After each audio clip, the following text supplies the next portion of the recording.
Sorry, I meant to tell you about that before, so it doesn't cut me off. Like, it's my responsibility to be quiet. 604 Talk 107.3 FM WBRP mornings with Brian Haldane off and running. 64 degrees in downtown Baton Rouge to start off your Wednesday. Brian here with you. John LaBeouf producing. Busy Wednesday show for you. We've got attorney Franz Borghardt in for a little legally served. That's be coming up about 20 minutes from right now. Speaker Devillier is going to be on with us at 7:15. Going to preview the legislative session, recap his visit to the White House as well. Pollster John Couvillon at 7:35. We're going to be talking about the battle between open and closed primaries. When very soon we're going to have closed primaries for federal, well, not federal elections, but national seats like Congress, Senate, and the like, and president. Those are closing up, but is it popular with the folks? We'll talk with John Couvillon at 7:35, and our guest list will wrap up with Congresswoman Julia Letlow at 8:35. Little DC Current presented by LABI. Start you off though with top stories and trending.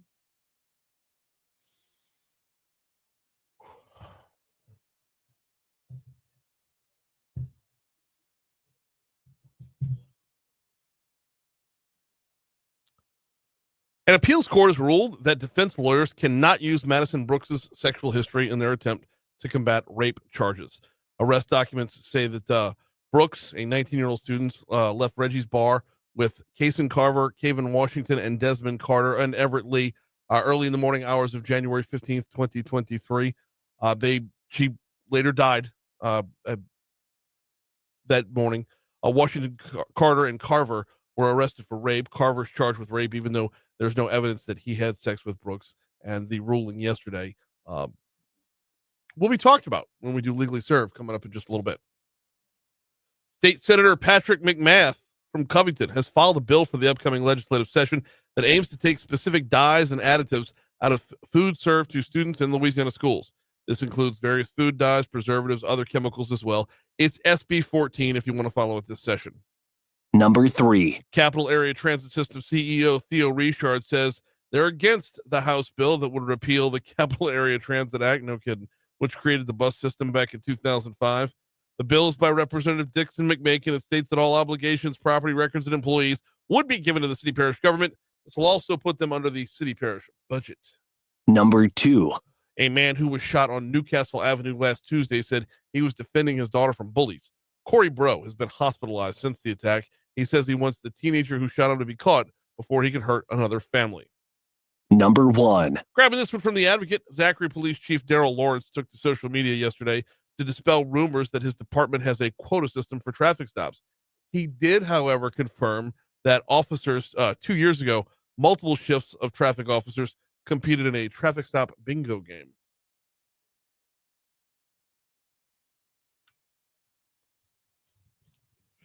Bingo. Traffic stop bingo. How you doing? So is that worse or better than a quota system? I don't know. Either way, though, I mean, it's not a good look. He says they're not doing it anymore. Yeah. Okay. They've moved on to press your luck. Goodness. And no whammy. Stop. Hey, in trending news today, the FBI is warning that a texting scam targeting Americans for months is now spreading to even more states. The scam tells those who receive the text they have unpaid tolls. Bottom line is, don't open it. I get that text once a week. Yeah, I got it yesterday. And I like that the FBI is running with that, not the chat app that they're using for national defense, right?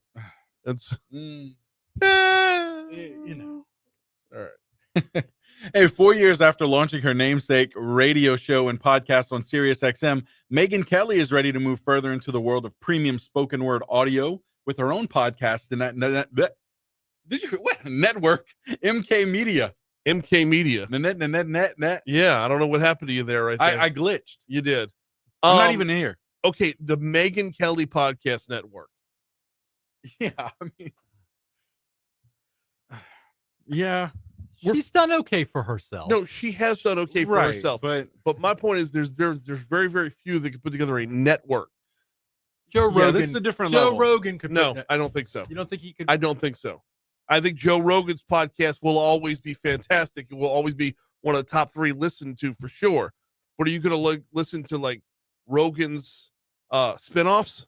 Well, it's he's staying in his lane, right? Is the idea that she's going to have content by other individuals that would fit within her branding and her framework? Yeah, that's that the whole point of the work. That's the whole point of the network, man. That's like Megyn Kelly.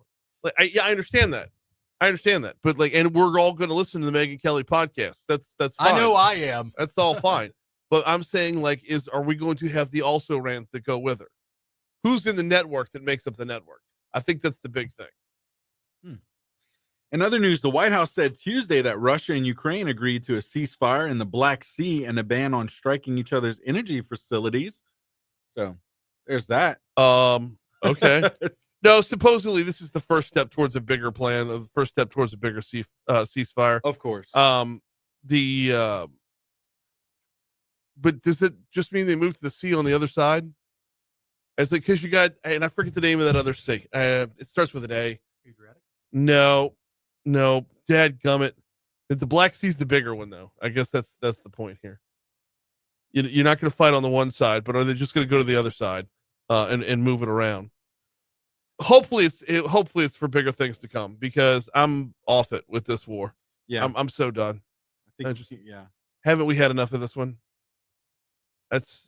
I mean, Ted Lasso had the courtesy to bow out after 3 seasons. And now he's coming back. Oh, dang it. Set myself up for that. I don't like my emotions being played with. Oh, we're done. Are we?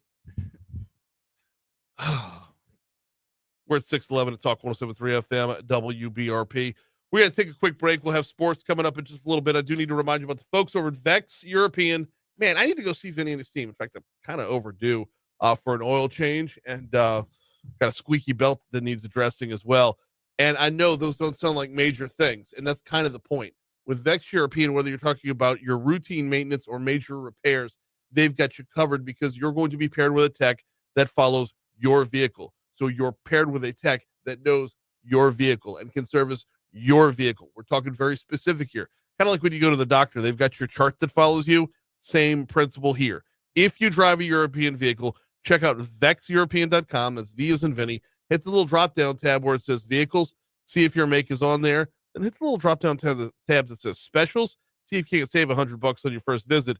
And then hit the button that says appointment. It's Vex European. I need coffee.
Sea of Azov. That's what it is. That shout out to Byron. I knew that was going to keep you up at night. Probably. I just want to get out of town this weekend. I just get on the Baton Rouge flight from the airport, obviously, and just get out of town for a week. Where you want to go? I don't know. I'm looking at DC. I'm looking at ATL. ATLF is that federal agency that. No, but like Atlanta, DC, just Charlotte. I could do Charlotte. Charlotte has good food, very good food. I just want to get Really? Yeah, it really does actually. I just really like a single suitcase, Friday, Saturday, come back Sunday, or come back Monday. Just want to get out, boogie.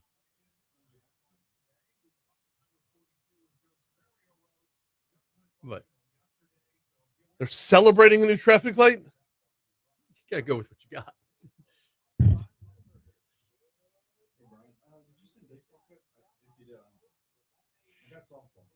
All right. I sent them last night.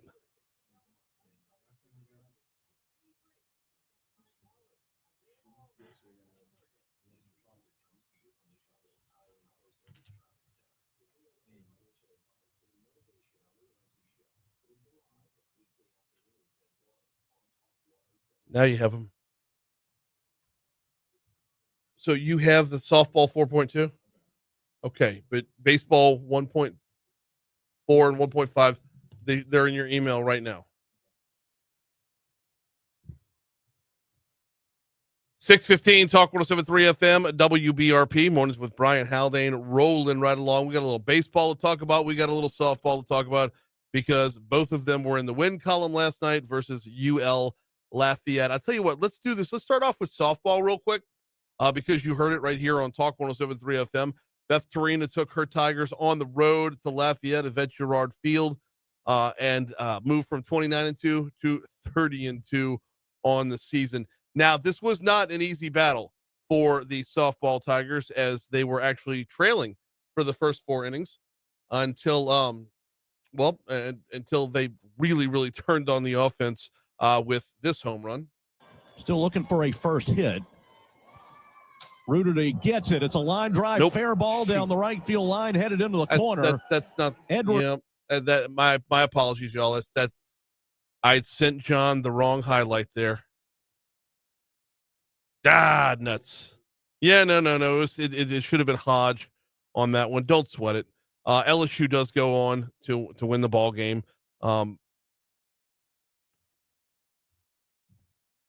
And like I said, moves to 30-2 on the season. The Tigers will come back home this weekend to play a 3-game set versus Kentucky.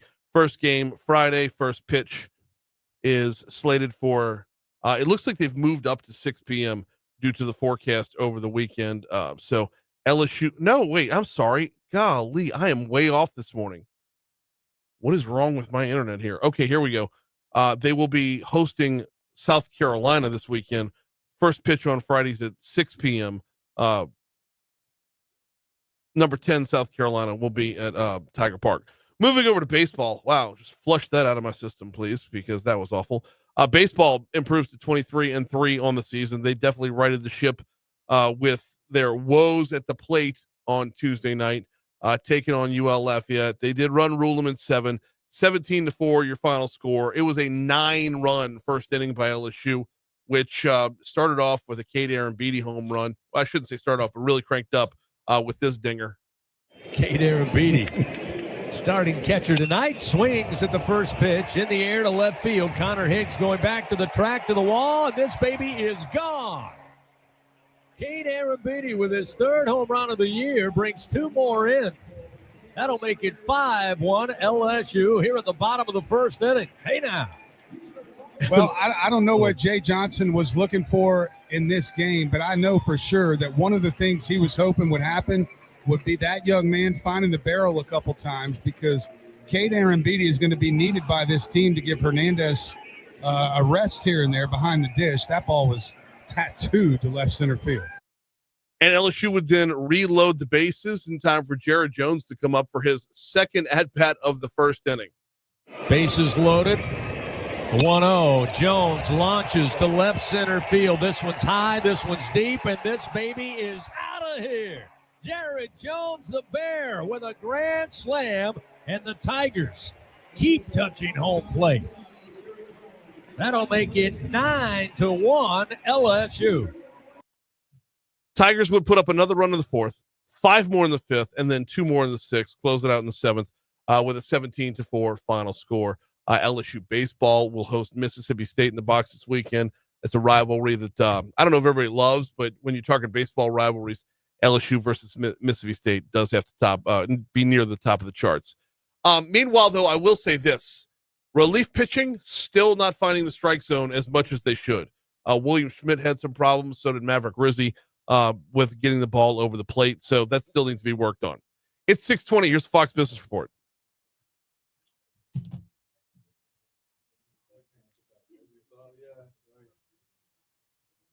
I got your email like the second before you announced the first. Man, I was sweating. Like you can see Cassie, like it, like literally, it's not there, and I kept refreshing. I'm like, oh. I wonder why it took so long. I don't know. I mean, like it just when you called for it, I was like, oh man, like, that was close.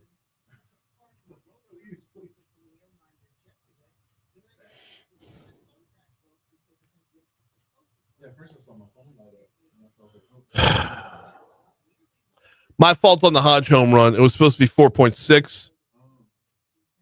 And it's a 4.6 2-run homer. And I wrote down 4.2. I'm on about an hour's sleep. That's my bad. About an hour's sleep. Well, I worked the baseball game last night. So thank God for the run rule. I was going to make a comment about his love life, but what time did the game end?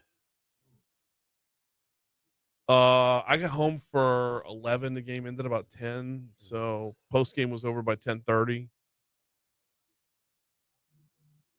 Got home for 11 and then got to work on the show for today.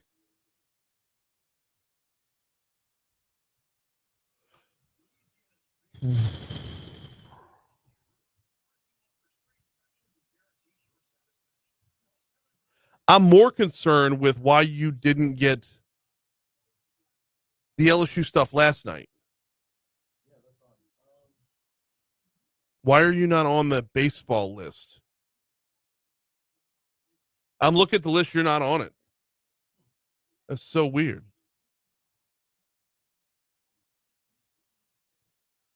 All right, let's fix that.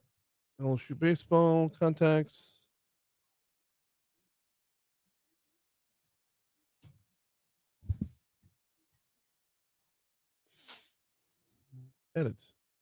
Edit. Enhance.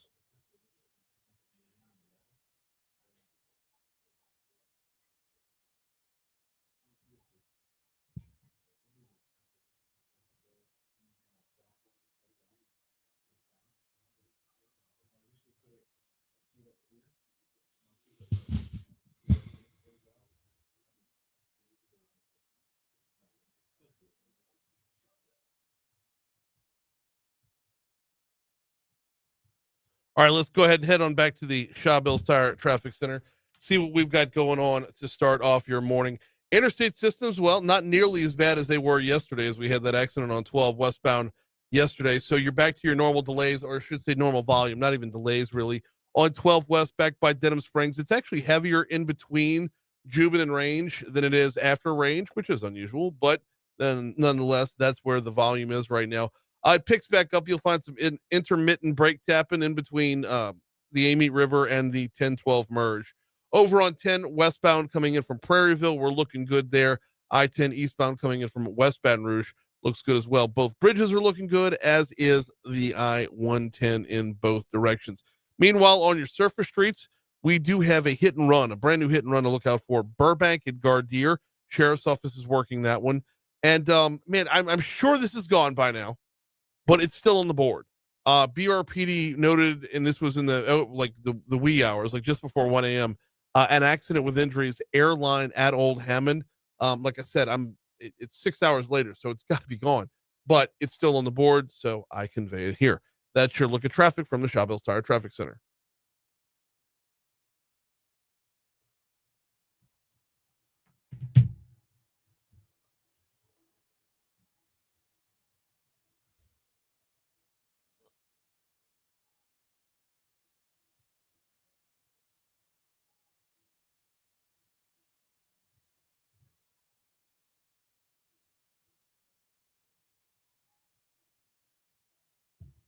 624 Talk 107.3 FM WBRP. Mornings with Brian Haldane rolling right along. Going to get you to legally served in exactly 60 seconds. But first, I need to remind you about the folks over to Mathern's.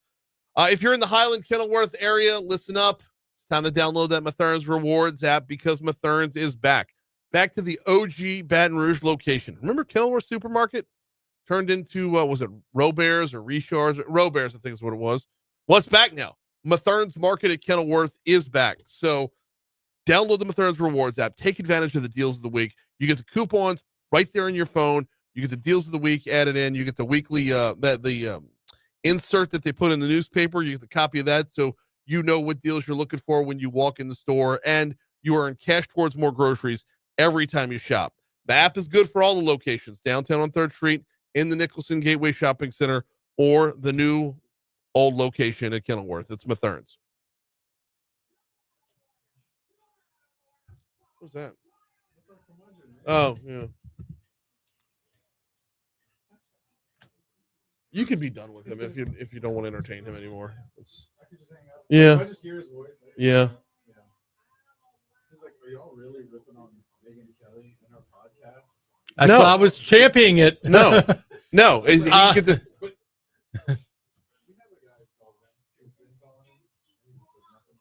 and we won't address him on the air. Okay. We'll just move on because that's what he gets off This on. segment's about me and me getting off good about Lord. me.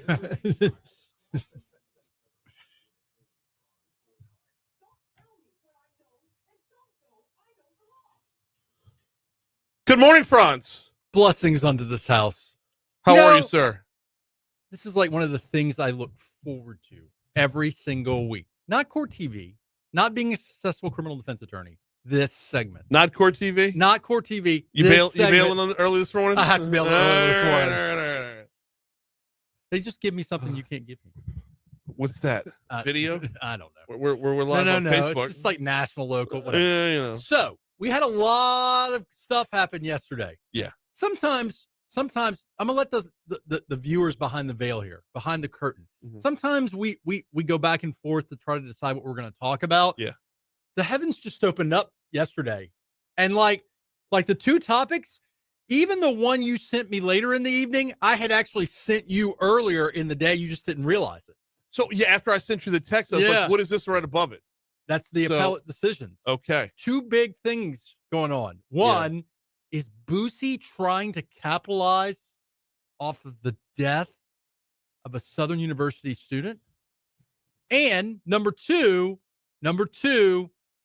Maddie Brooks, big decision by an appellate court on what can and cannot come in at trial. All right. Maddie Brooks is obviously the more important topic here Sure. because a life was lost. And now Caleb Wilson's life was lost, but that's not the nature of the case here. We're talking about promoting a rap concert. So I'm going to dance very gently between these two topics because I am directly, indirectly involved in both cases. Wait, what? Oh, yeah. No. So Okay. in Maddie Brooks, I represent a young man who was a part of a hearing. I mean, this is public record. Mhm. Was a part of the hearing that this decision was in question about. Yeah. He's not accused of a crime. He's not accused of any wrongdoing. And essentially what the defense was trying to get in was her prior sexual behavior or actions Mhm. that happened before, not just before, but before this incident. We will get into that after the break. Got it. I don't want Boosie to carry over. We got 2 minutes till break. You can do All right. whatever you want, buddy. Yeah, Boosie Bash, and he was trying to give away a scholarship in Caleb Wilson's name. Scholarship? Family says they didn't know about it. So is Boosie using a dead student to promote his I got to concert? tell you, while I don't celebrate the entire catalog of Little Boosie, I don't know why you wouldn't. I don't know that he needs to do that to sell out a concert. I mean, I would imagine his concerts are pretty packed. That's Mhm. number one. Number two, is he the one trying to quote unquote exploit? Or the promoter's the one trying to exploit? Now, here's the other side of it. He could have just given the money. Like, he didn't have to make a thing out of it. Give if the he money do- to the family? Or to the university, to the family. But here's the thing. Does he look tone deaf if he doesn't say something or do something in regards to the concert with regard to the death just there? No, I don't think that he looks tone deaf at all. And there's another part of this that needs to come up, and that is, how does the AG get involved from jump? I like, she's got a lot on her plate right now. I wonder, could the family have asked her to be involved? That's what that's because I mean, I will say I wouldn't have anticipated her getting involved. Right. Now, if it's a fraud, she can get involved. And I mean, that would be, and again, by the way, Lil Boosie, whatever he's going by now, Boosie came strong with a response. He was basically, his response was, hey, I don't have to like. Well, but his response was also, would someone from the family please call me? Or the because lawyer. I still want to make this happen. Yeah. Yeah. All right. 6:30. Here's news.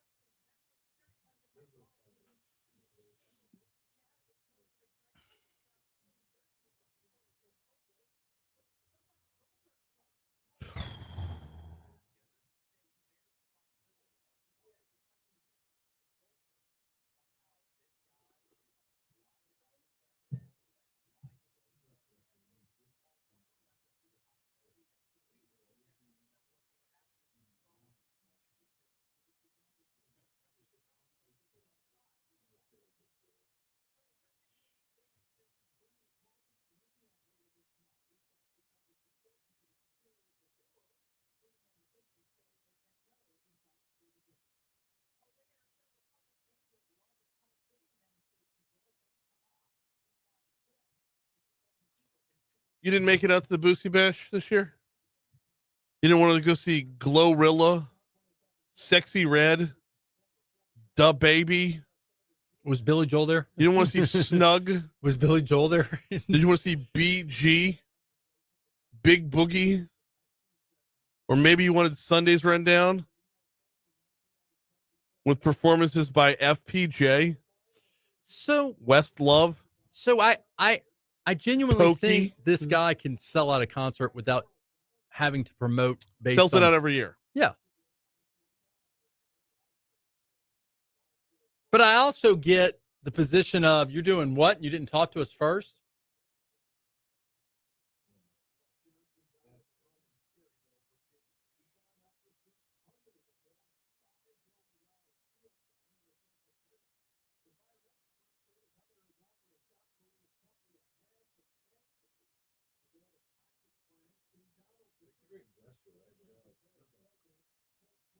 You my favorite part of this is Boosie's response, which is in all caps at WBRZ's site. He says, can someone from that family call me? And he puts up a phone number. His number? An actual phone number. I'm sure it's a 205 area code, which is Alabama, I think. Can we call it? No. No one is trying to get us on the line. I've been trying to get y'all 20K since it was brought to my attention. The university, nobody wants to put us in contact. This is a bleeping shame. How they doing me? Attorney General Liz Murrow, can you call me too? The revenue I bring to the capital city is unmatched. The fun and excitement is unmatched. No violence 6 years in a row. Hold on. Mm-hmm. That is something to be proud of. What happened 7 years ago? Violence.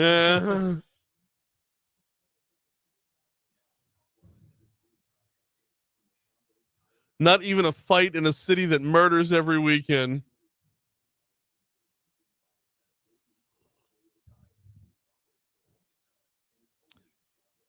I do think he was trying to do something good. I think $20,000 is, I mean, it's money. It's not a lot of Boosie money, but it's money. I mean, I've heard this attorney general has a grudge against rappers. I don't know that to be the case. Like, and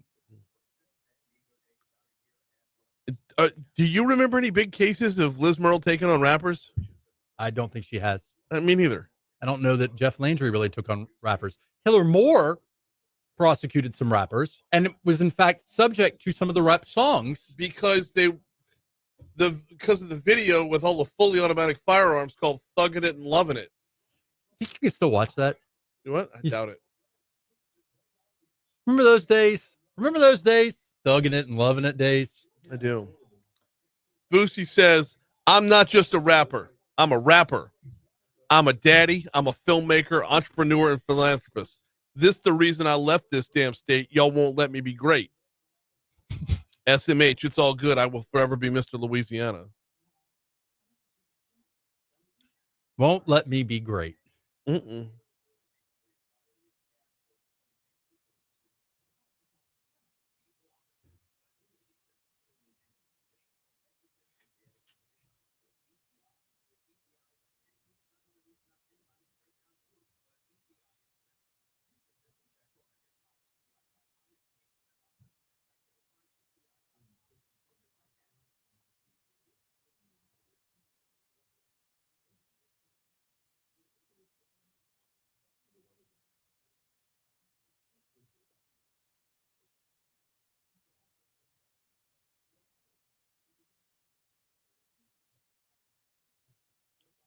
It's sad for this lawyer and family to say I promoted my event off someone's passing.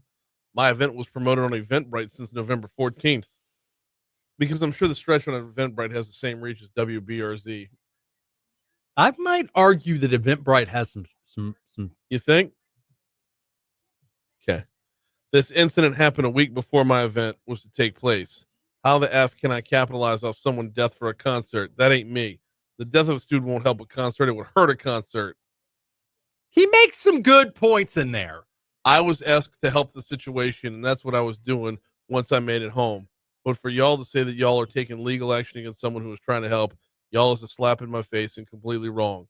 When keeping it real goes wrong. SMH, BR, I'm done. Another money grab. This is the ultimate betrayal. By the way, the family just wants an apology. That's what they want. That's what No money. That's what Merle's statement said. Time to get a look at your forecast. Here is WBRZ meteorologist Emma Kate Cowan.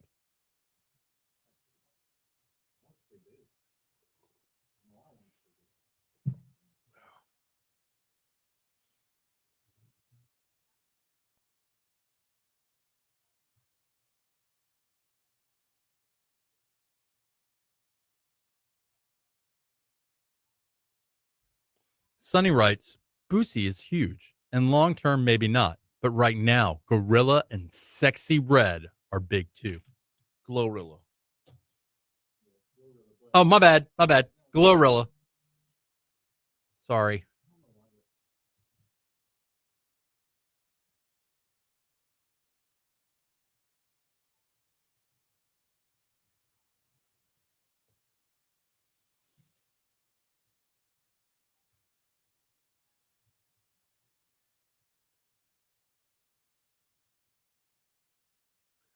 .637 Talk 107.3 FM WBRP mornings with Brian Haldane rolling right along. Legally served with attorney Franz Borghardt rolling right along as well. All right, I didn't want Boosie to carry over to the next segment, but legally speaking, what action can be taken against him? What action should be taken against him? Because I think the action that should be taken is if he apologizes to the family and or gets with the family and actually sets up a scholarship, this should all be in the rear view. Here's the thing.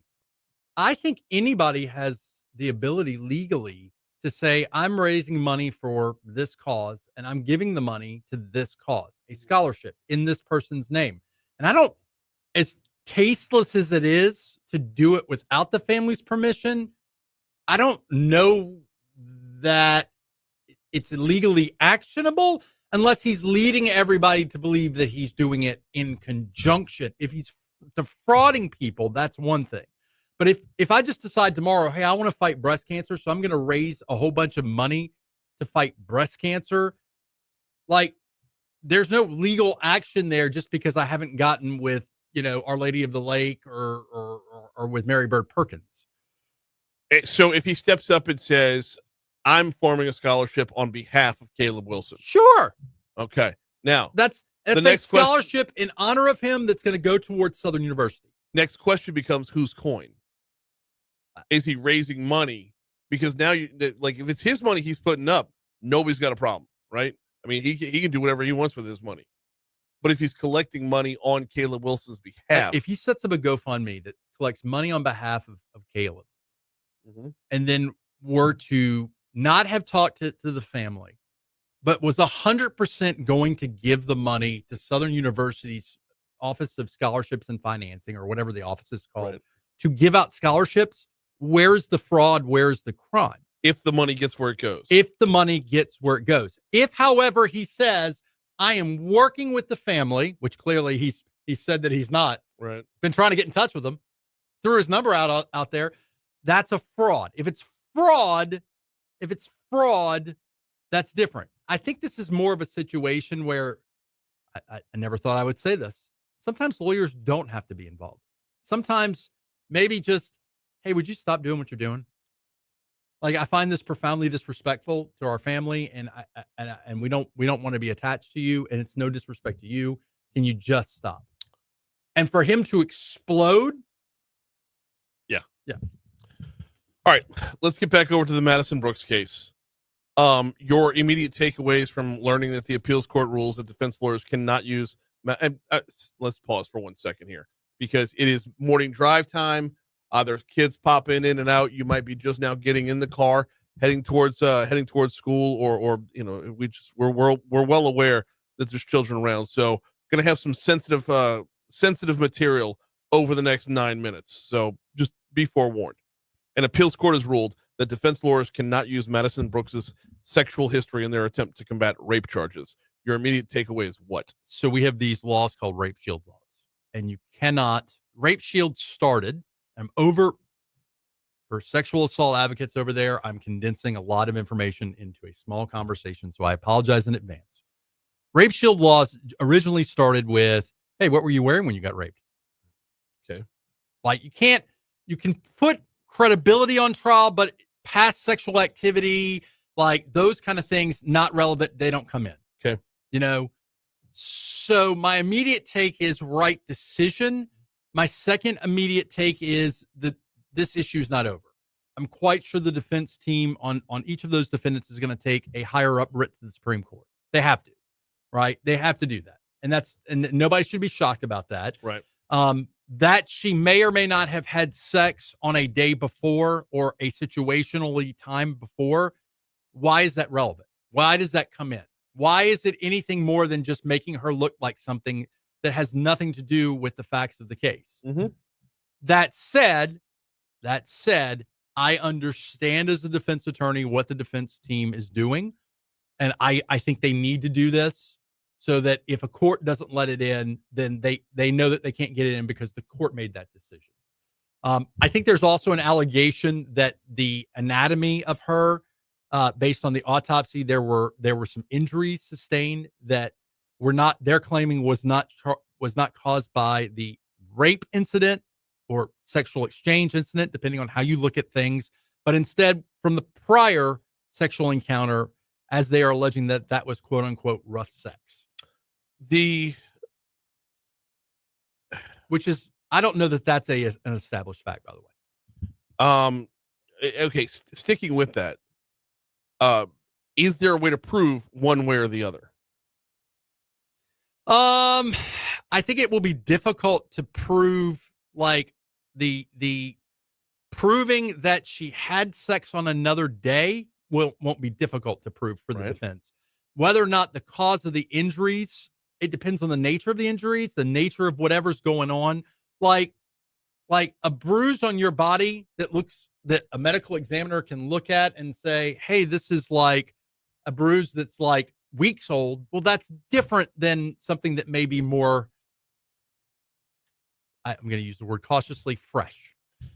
Something that's newer. Mm-hmm. That said, does it fundamentally change the question of, was she able to consent based on her state? Did they rape her? They're not accused. These guys are not accused of her death. I think that's important to note. And I'm not on their 100%. Yeah, I'm not representing any of these guys. I represent a separate party.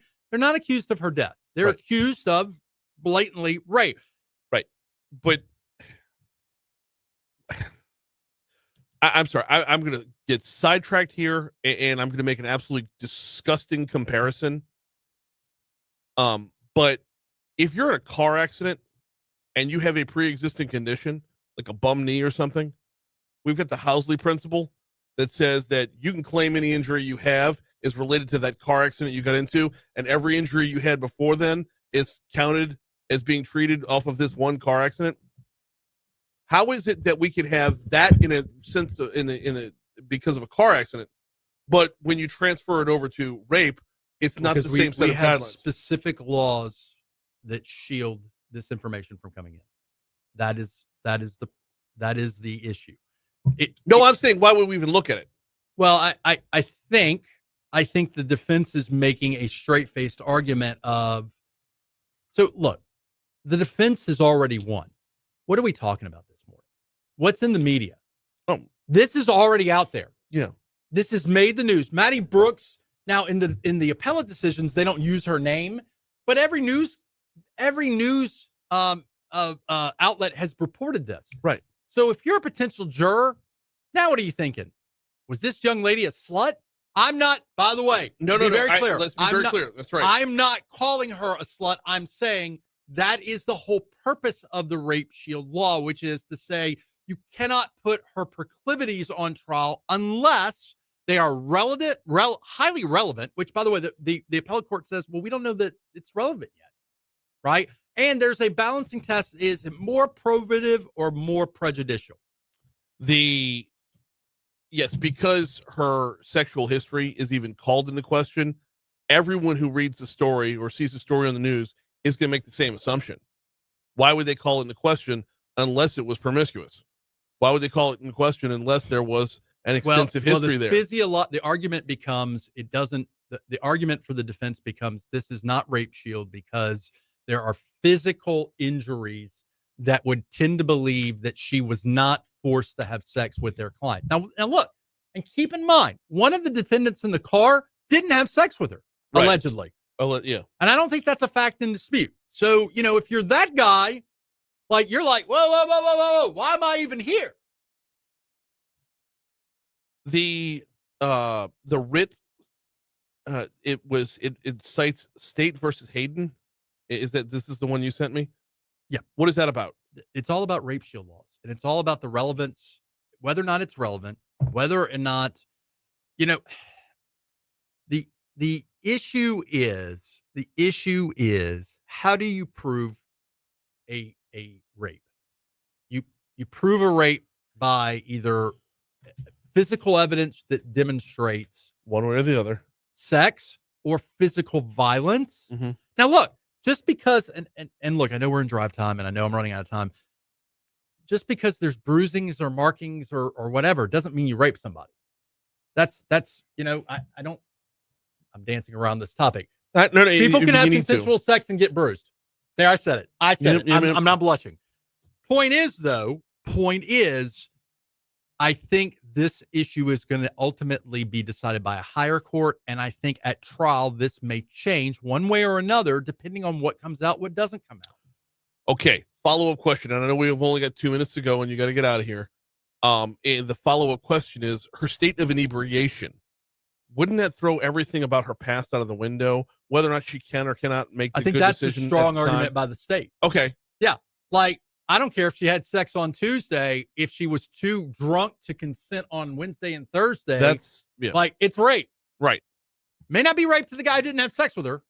No, but it's rape. No, but for those who are accused of that charge, because one of them is not accused, one of them is not listed for that particular charge. But I think the bigger story here is like, the perception that these guys were in the car going from parking lot to parking lot, from bar to bar, hunting. Looking for someone to pick up and take with them. That's the perception. But and I'm not even alleging that. I'm saying that's the perception. Framing is so that, and again, I'm not representing these guys. You can go bar to bar looking for a young lady and not be a rapist. I mean, people have historically, for hundreds of years, gone to taverns looking for love in all the right places. Now, hunting as in I'm looking for that white drunk girl. Right. The one who can staggering out of the bar, barely stand up. Come on, get in our car. Yeah. Now there's some pretty strong, in front of you. There's some pretty strong video. I understand that's going to be an issue at play too, is How intoxicated or impaired was she? So that's going to come around in the next discussion about this, because the video that's there, I mean, that ought to narrow down a lot of this whole conversation. In the meanwhile, you got to get over to Court TV. Yes. Always appreciate the time, brother. Yep. He is Franz Borghardt. We do Legally Served at this time every single week. Right now on air, we're going to hit up your money now. We'll check traffic again in just a second. Come right back and continue next on Talk 107.3 FM.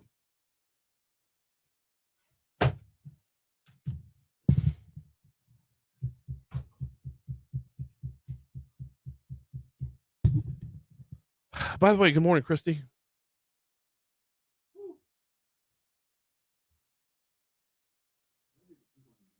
I don't know what I'm I went looking for it this morning, couldn't find it. Where did you save Donald Trump's introductions from yesterday? When Donald Trump was introducing everybody who was at the press conference for the Hyundai announcement? Shit. All right, don't worry about it. If it doesn't take up too much of your time or attention. 7:15. Remember, I was making fun of the way he said Devillier, and I don't even remember how he said it, but it was very antebellum. Yeah.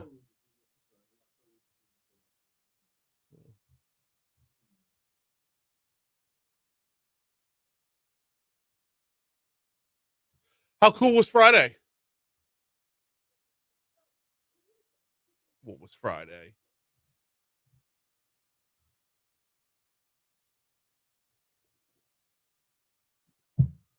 Oh. I didn't realize you were still in school. That's awesome. Very cool.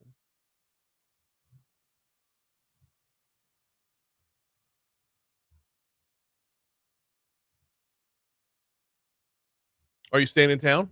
After I'm like, you plan to stay in Baton Rouge after graduation? Stay with us? And okay.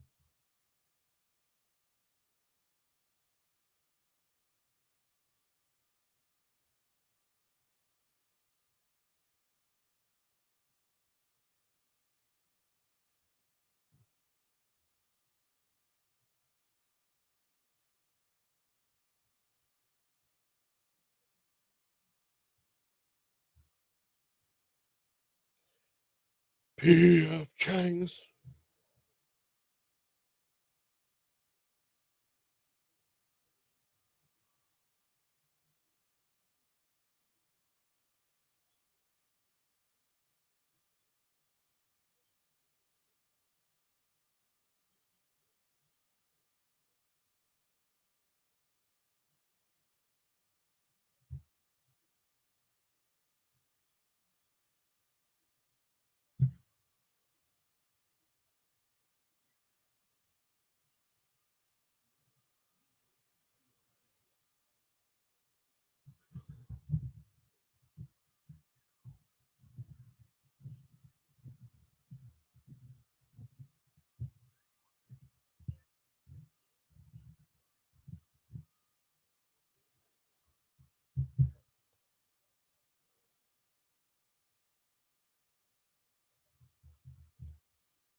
Dadgummit.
6:55. Talk 107.3 FM, WBRP. Mornings with Brian Haldane rolling right along. We got ABC News coming your way in just a little bit. Speaker Devillier, House Speaker or State House Speaker Phillip Devillier, slated to join us at 7:15. He just got back from the White House, was part of the contingent that was there for the Hyundai announcement. We'll recap that visit and preview the upcoming legislative session, which we're going to get into in just a second. First, though, got to remind you, or got to ask you, what you doing for lunch today? We'll throw P.F. Chang's out there, but I'm going to go a different route. When you think of fried chicken, I know you probably think of a lot of great local Louisiana fried chicken type places, right? What about Korean fried chicken? And if you haven't walked down this path before, I highly encourage you to do so. Korean fried chicken, they've got the Taiwanese style fried chicken on their appetizer menu with the popcorn chicken. It's got an Asian dry rub on it. I would recommend getting that tossed in the dynamite sauce. Fantastic. A lot of pop to it. But for your main entree, the Korean fried chicken, you can get 6-piece bone-in or 10-piece boneless. Throw on that Asian dry rub or toss it in the spicy Korean sauce. And the spicy Korean sauce is absolutely perfect. You want to talk about enough heat without too much heat? They've got you covered. They've also got the Korean fried chicken lunch bowl as well over at P.F. Chang's. Where is P.F. Chang's? Glad you asked. Corporate Boulevard, Town Center. Look for the giant golden horse. Saw the story on WBRZ.com, and this could not be more of a self-indulgent story, not for me, but for a state legislator. Louisiana lawmakers are considering a new law that could crack down on slow drivers in the left lane. Oh. The number of problems that our state has right now that we're actually addressing, and this is going to be on the docket for a fiscal session where legislators are only allowed 5 non-fiscal bills, and believe you me, this is non-fiscal.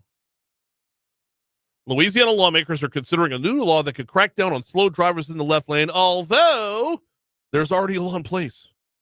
One state senator wants to make it stricter to make enforcement easier. That would be State Senator Jay Luno, who represents a large district from central to north Louisiana. He's experienced frustration with drivers blocking traffic in the left lane. He says, I've experienced it myself quite a bit. This is a quote. I see a lot of drivers in the left-hand lane when they don't need to be. They're just traveling in there and they don't get back over to the right lane, Luno said. Oh, this just reeks of what grinds my gears? This is Jay Luno. This is what grinds his gears right here. So he wants to put a double secret probation law in effect here. We've already got a law, but now we need a redundant law on top of the original law to make sure that they can enforce the original law with the new law. Nobody contacted Doge on this one for sure, because this is redundancy at its peak. I would be curious to know, and I should get Jay Luno on the show. I've met the man a couple times. He's a big personality. He's a big personality. I want to get him on the show because, when you're stuck in that left-hand lane with a slow driver in front of you, and I'm with you, it's frustrating. It can be frustrating. Take a look around. Do you often see state troopers up one side and down the other for that? Because no matter what the law is, if the cop isn't there to call them out, the cop isn't there to call them out. And I don't know about you, but I don't think we need to have a state trooper every half mile up the interstate to make sure that nobody's getting in Jay Luno's way. He goes on, by the way, with the quote. He goes on to say, the other thing that we sometimes see is a person will be driving in the left lane and they'll be getting somewhat closer to overtaking the vehicle, and someone tries to pass them and they speed up to cut them off.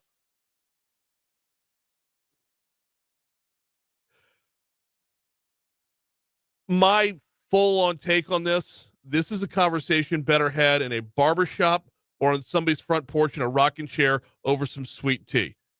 Does not belong in a fiscal session. Here comes news.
What you say, Rich? Chilling. Oh. Anything? Baseball last night. Worn out today. You know, get home at 11. Start prepping the show then. You do them all? No, I don't. It's me, it's Taylor, it's Palermo, Alondra, and it's Jeff Palermo. And Adam. You don't know Adam. Cassie's boyfriend, Adam. Cassie's boyfriend, Adam. He just started a couple weeks ago. Oh, Cassie, this is Richard Condon. So yeah, we have a rolling schedule. Whoever can pick up what. Like I had last night, I'll have Thursday night, and then hopefully I'm going to Abby's basketball games on Saturday. You do it, bitch. I remember being that age, though. What you got going on down the hall? Your show? Topics? I mean, I play magical music in the first bit. Let everybody get that Pilates, you know, the little French dudes over with the thumb with their little paint all over the place. Yeah. Kind of Pilates. I had to look that up. It's not But a anyway, pallet? oh, whatever. Maybe it's a pallet. I don't know. What the hell? It's a wooden stick. They Thought stick it you in were front from of New the thing. Orleans. Listen to me, all right? You're from Mandeville. I'm not arguing. Look. So here's the deal. So I played adult. Wait, what is it? I forgot. Anyway, bottom line, I set the picture. Get your easel up, get your paint ready, get your brush in your hand. Well, Try to Bob set a Ross. mood. Some happy trees. Yeah. Yeah. So anyway, I went through the whole thing with Crockett. And look, everybody's portrait is the same. The judge is the same. It's a female, and she's a Democrat. Wow, imagine that. What you said about Hot Wheels? Yeah. So now, guess what? Guess what I'm going to go off on that, dude? This crazy trend. Because little sissy men today in the world today, young kids, young men, they feel more masculine. Guess what they're doing? They feel like they got to grow a beard, look like the guy in 3. Oh my God! I had this conversation yesterday. Dude, I'm going off on this. Yes! You know what? Because Joe man never put a belt to your ass. Yes. Hey, guess what? You're gaming your whole life. Yeah. Am I right? Got Bro. participation trophy. Bunch of little sis. Went off on this yesterday. Not on the show. Am I right?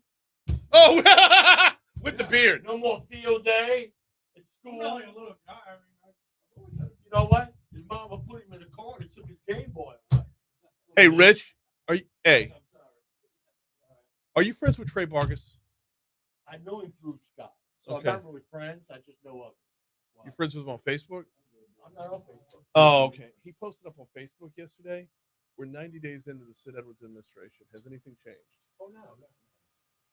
How's it been changed in 90 days? Until something changes at home and they got men in their lives, I don't care what government program. Gas for guns. Oh, wait till that new $12 million facility's done. An inspirational academy. Oh. Hell, $35 million to renovate McKinley. None of that's going to matter. All that's fluff. All it's BS. Until they got a dad at home to put a belt in their ass to encouragement and also to love them, that ain't changing. I'm with it. You know? I'm with you. 100% with you. But what I'm saying,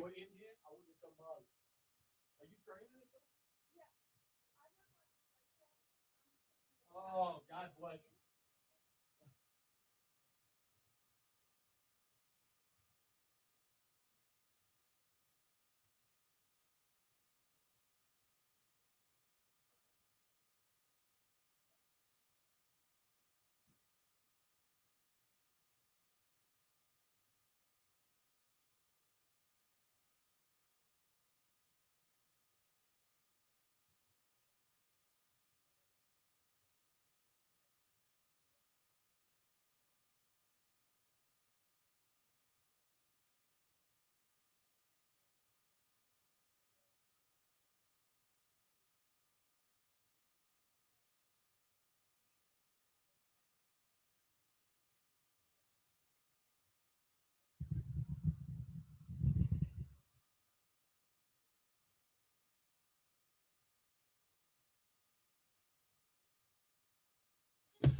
7:05, Talk 107.3 FM, WBRP. Mornings with Brian Haldane, rolling right along. Hour 2 coming your way right now. Busy hour at that.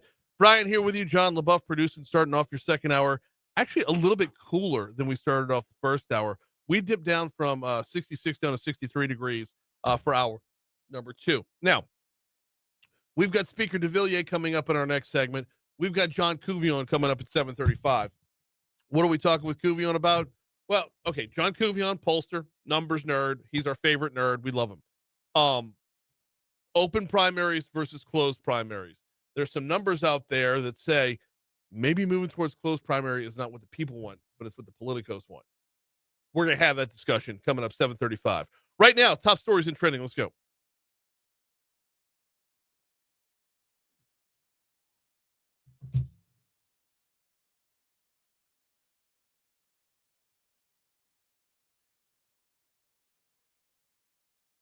Number 5.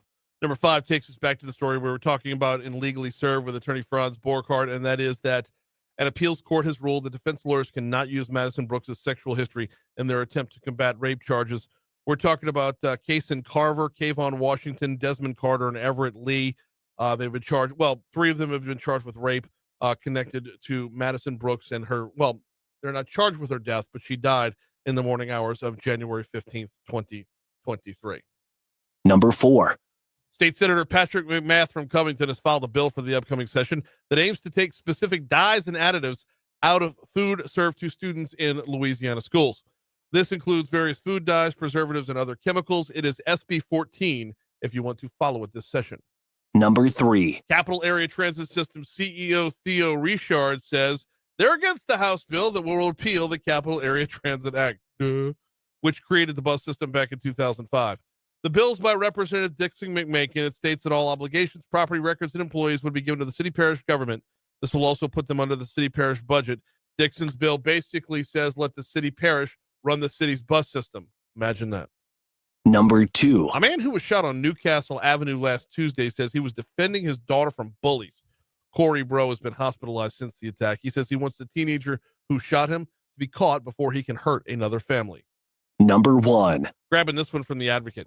Zachary Police Chief Daryl Lawrence took to social media yesterday to dispel rumors that his department has a quota system for traffic stops. He did, however, confirm that 2 years ago, multiple shifts of traffic officers competed in a traffic stop bingo game.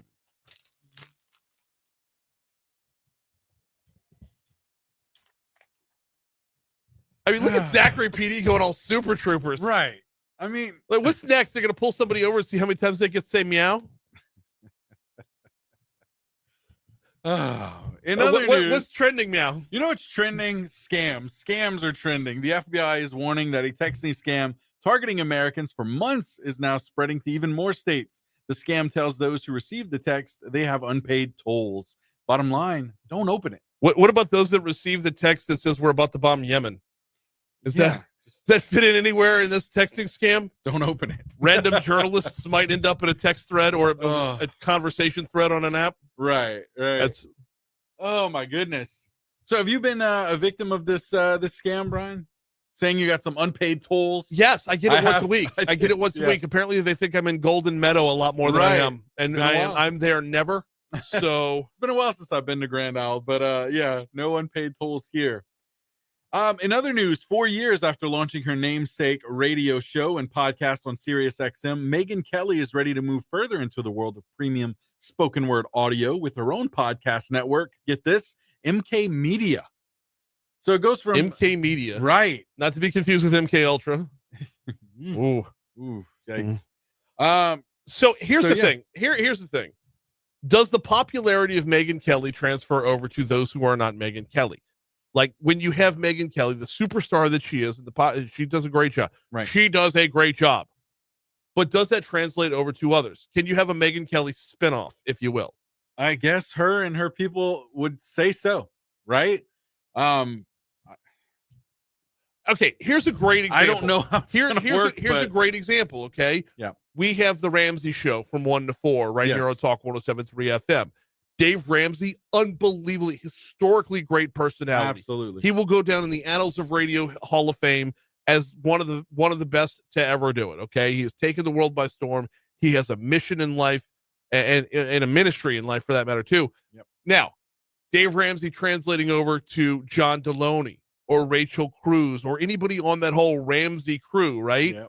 It's like, is there going to be drop off in popularity when you go from the big dog who built it all to what's next? And look, I'm fans of everybody Dave Ramsey throws out there, Right? Because they've all found their niche. They all know what they do really, really well. They stay And in their lane combined and as a work. team, they make this Dave Ramsey like Voltron, Yeah. and it's awesome. Yeah. Can Megyn Kelly do the same thing? I'm a listen to Megyn Kelly. I'm a big fan of Megyn Kelly. I don't know if like you go from is this going from don't do it. Is this going from All in the Family to the Jeffersons, or is it going from MASH to After MASH? I guess time will tell. And we're here for it, right? Darn right. We'll see what happens. Darn right. In other news, the White House said Tuesday that Russia and Ukraine agreed to a ceasefire in the Black Sea and a ban on striking each other's energy facilities. So for now, so they just move over to another sea, or do they stick on the little? That's the kicker. That little stretch of land that's right in between there. Because that We'll really bomb you over here. Yeah. Does that really?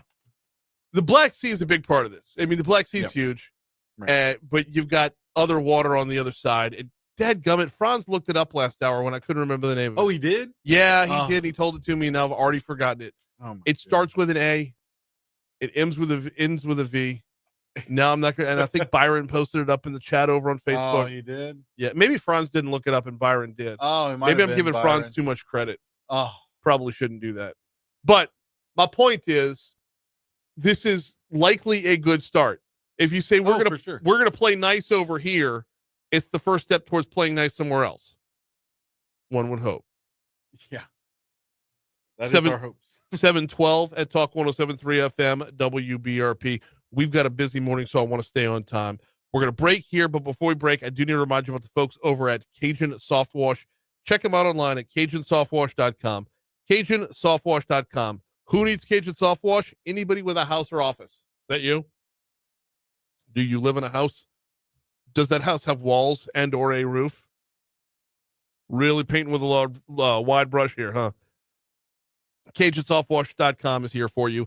Soft washing services for residential or commercial buildings in Louisiana. Look, as you come out of the wintertime and you're taking on spring cleaning, maybe think about using a gentle, low-pressure cleaning process to get rid of mold, mildew, algae, anything that be building up that makes your building, your home or your office not look as good as it can. And more to the point, up on the roof, that algae, that mold, that mildew is eating away at your shingles and reducing the lifespan of your roof. CajunSoftWash.com is here for you. It is safe. It is 100% effective, and it looks great when they're all done. Give them a call at 612-5988 or check them out online, CajunSoftWash.com. Sea of, where's it at? Azov?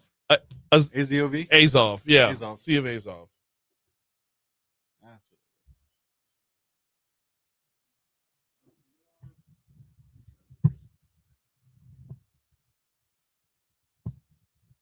Do you want me to start it where he butchers his name, or should I go start where I've already got it? I just want him butchering his name. Yeah. Just, I want to hear him pronounce. Like, let me hear it. Do you have it dubbed, or are you playing it straight from the thing? Okay. Let me hear it. Duvalier. Yeah, that's what I want. That's all I want. Louisiana speaker, Phillip Devillier.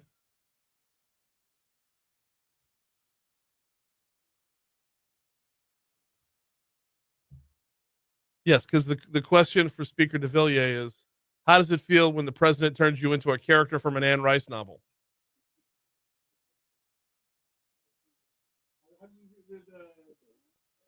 No, very antebellum. Grab the photo, son.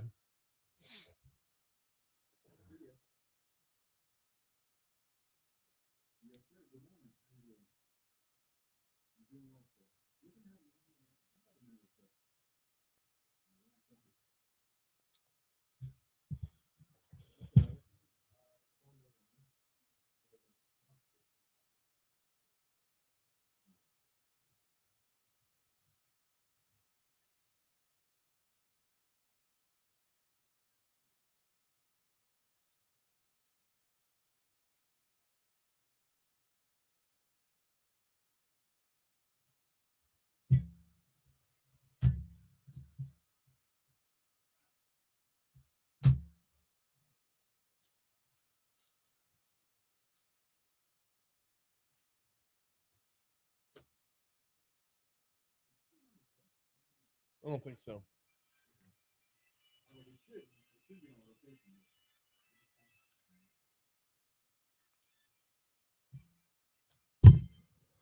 7:15 Talk 107.3 FM WBRP mornings with Brian Haldane rolling right along. We need to talk about the upcoming legislative session, so I figured I'd put a call out to our House Speaker, who I want to make sure I'm pronouncing this right. So I'm a call back to was it day before yesterday. How did the President of the United States pronounce it, John? Let me hear it. Louisiana Speaker Phillip Devillier. Phillip Devillier. Speaker Devillier, how are you, sir? Yeah, I'm doing great this morning. I think my last name has changed a bit over the last couple of days, but I'll take it. How does it feel to have the President of the United States turn you into a character from an Anne Rice novel? Look, man, anytime you get the opportunity to do a major announcement in Louisiana with, Speaker Mike Johnson, Steve Scalise, the governor, not to mention our LED Secretary Susan Bourgeois, and of course the president. I mean, I don't care how he says my last name. Let's celebrate, right? I mean, you had 5 guys from Korea in the room. When it comes to pronouncing their names, he nailed every one of them. But between you and Clint Quinmall, he couldn't hit it. He just swing and miss. It's okay. It's okay. I'll take it. Hey, look, if $5.8 billion worth of growth is coming to our state, I'm taking it all day long. Yeah, it's interesting because we're seeing this time and time again. Louisiana is bringing home, just so many wins. Our governor's doing a phenomenal job. Everyone's working together to move Louisiana forward. And we just have so much wind in our sails. We need to keep it up. Yes, absolutely. And we're going to talk about that in just a little bit because y'all are going to be on the clock in just shy of 3 weeks from now. And we'll get to that in a minute, but I want to continue with the announcement from the other day. Take us inside the White House, because that is, it's not every economic development announcement gets announced from, I believe y'all were in the Roosevelt Room. That's correct. Yeah. It was the way that they had planned everything out. It was seamless. We had a certain time to be there. We had to do background checks and everything prior to arriving. And they just walked us straight into the waiting room, the West Wing waiting room. We were able to visit, of course, with Mike Johnson, the Speaker Mike Johnson, and Steve Scalise. We actually saw a few of the cabinet members coming out. I think they had a cabinet meeting right before we had got there. So, that was really exciting. Get to visit a little bit more with the Korean group, just a great group of people. And, we were walked into the Roosevelt Room. Certainly had a lot of press in the room, and the president walks out. It seems like everyone just kind of, it was just a really calm environment, which was surprising because I'm kind of a wound up person. And, when the president walked out, it seemed like a lot of the anxieties just went away, and just a great, great time. And it's just something to be very excited and proud about. Interesting. Because I would have imagined it being the polar opposite, because number one, you have all the history of the building, and I'm a huge fan on that front, but you have all the business of the day for the entire world funnels through that building. And there's so much going on in so many different directions, and just everything under the sun funnels through, more so the West Wing than anything else. But it just, to hear your take on it is honestly refreshing. To say kind of everything else goes away and you're just in the moment. Yeah. And I'll tell you, I guess I would describe what was going on in the West Wing, and I guess in the White House, was very similar. If you go to the Capitol the first few days of session, you could just see the amount of business that was taking place and the churning that was going on. It was just a lot of activity, but it was all very, very structured and organized. It wasn't chaotic at all. I was very impressed. We've got Speaker Phillip Devillier on with us. He is about to slam that gavel down to start things off and dole out a whole bunch of bills to a whole bunch of committees. Speaker Devillier, are we in a unique spot? Well, I shouldn't say unique, but an unusual spot this year, because a lot of pre-filed legislation is going to have to wait until after we find out what happens with Amendment 2? No, look, I think to continue the path of moving Louisiana forward on a historical front, it's very important that we do pass Constitutional Amendment number 2. I don't know that we have a whole lot of legislation that's waiting to see it pass or not pass.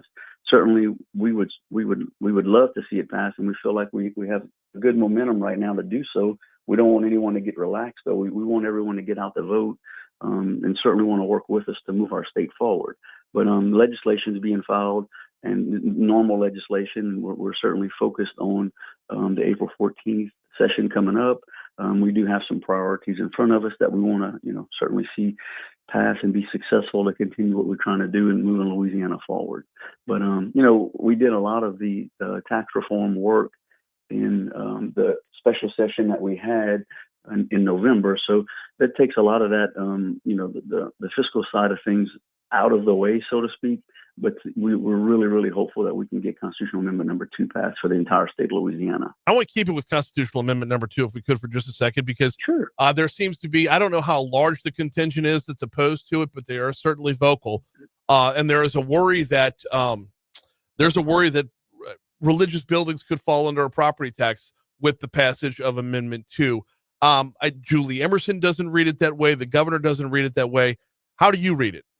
No, absolutely not. I mean, I think every single religious building is safe, just like it was before. Julie Emerson's doing a phenomenal job, as well as the governor, getting around the state and explaining those things. So I don't really understand where the hesitation is with Constitutional Amendment number 2 at all. I mean, look, I see some of the negativity that's out there on social media. Most of what you see is just vote no on all 4. I mean, I just don't understand why you would be against moving our state forward. But Constitutional Amendment number 2 does so many good things. I can't find a single thing that it does negatively. And look, if there's any hesitation that someone's concerned about a building that may be on, I would say, a church ground and it now being taxed, I mean, certainly we can look more into that. But there's no one in the legislature, and I mean no one, that wants to do that. They do not want to tax any religious churches. They don't want to tax religious buildings and grounds. So I just think that's a fear that is just not there in Baton Rouge. We do not want to do that. No one wants to do that. And to hear the rhetoric from that side, it makes me feel like, did I just wake up in Oregon this morning? I mean, this is not who we are. Yeah, and that makes me, I'm glad you bring that up. I mean, it makes me feel like some of these things are being funded from outside groups and just trying to not want to be a part of the positive change in Louisiana. And it makes no sense. We've got Speaker Phillip Devillier on with us, previewing the upcoming legislative session. That being said, though, there are a number of pre-filed bills already. So what's in the hopper now? Have you had a chance to take a look at anything that has caught your eye?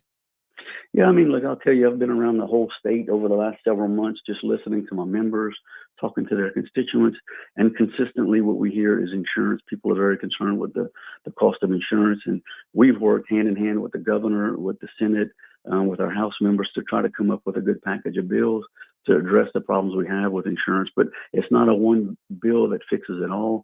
We're looking at pretty much every piece of the stool to see how we can bring them all together to address the problems we do have and the problems that we can address when it comes to insurance reform in our state. So that's one thing. Another thing that I hear is concerns over DOTD. And I'll say that historically in Louisiana, DOTD has always been a place where you would go in and, I'm going to air quote, kiss the ring. And through politics, you would maybe get a road or a bridge repaired. And the governor, as well as the legislature, we want to reform DOTD to where it's an agency that does the work through priorities. And, once we get that DOTD reorganization done, we're certainly going to need to fund that organization to be able to get these roads and bridges repaired and finally make infrastructure a priority. A lot of people have said that in the past. They didn't really mean it. This administration means it. So, we're going to put our infrastructure as a priority.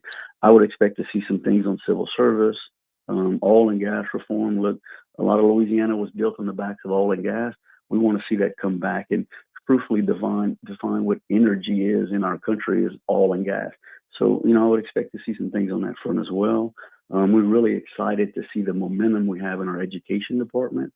I mean, as you're aware, you've seen all of the new rankings come out and even the president spoke about Louisiana moving forward when it comes to education. How can you not be proud of that?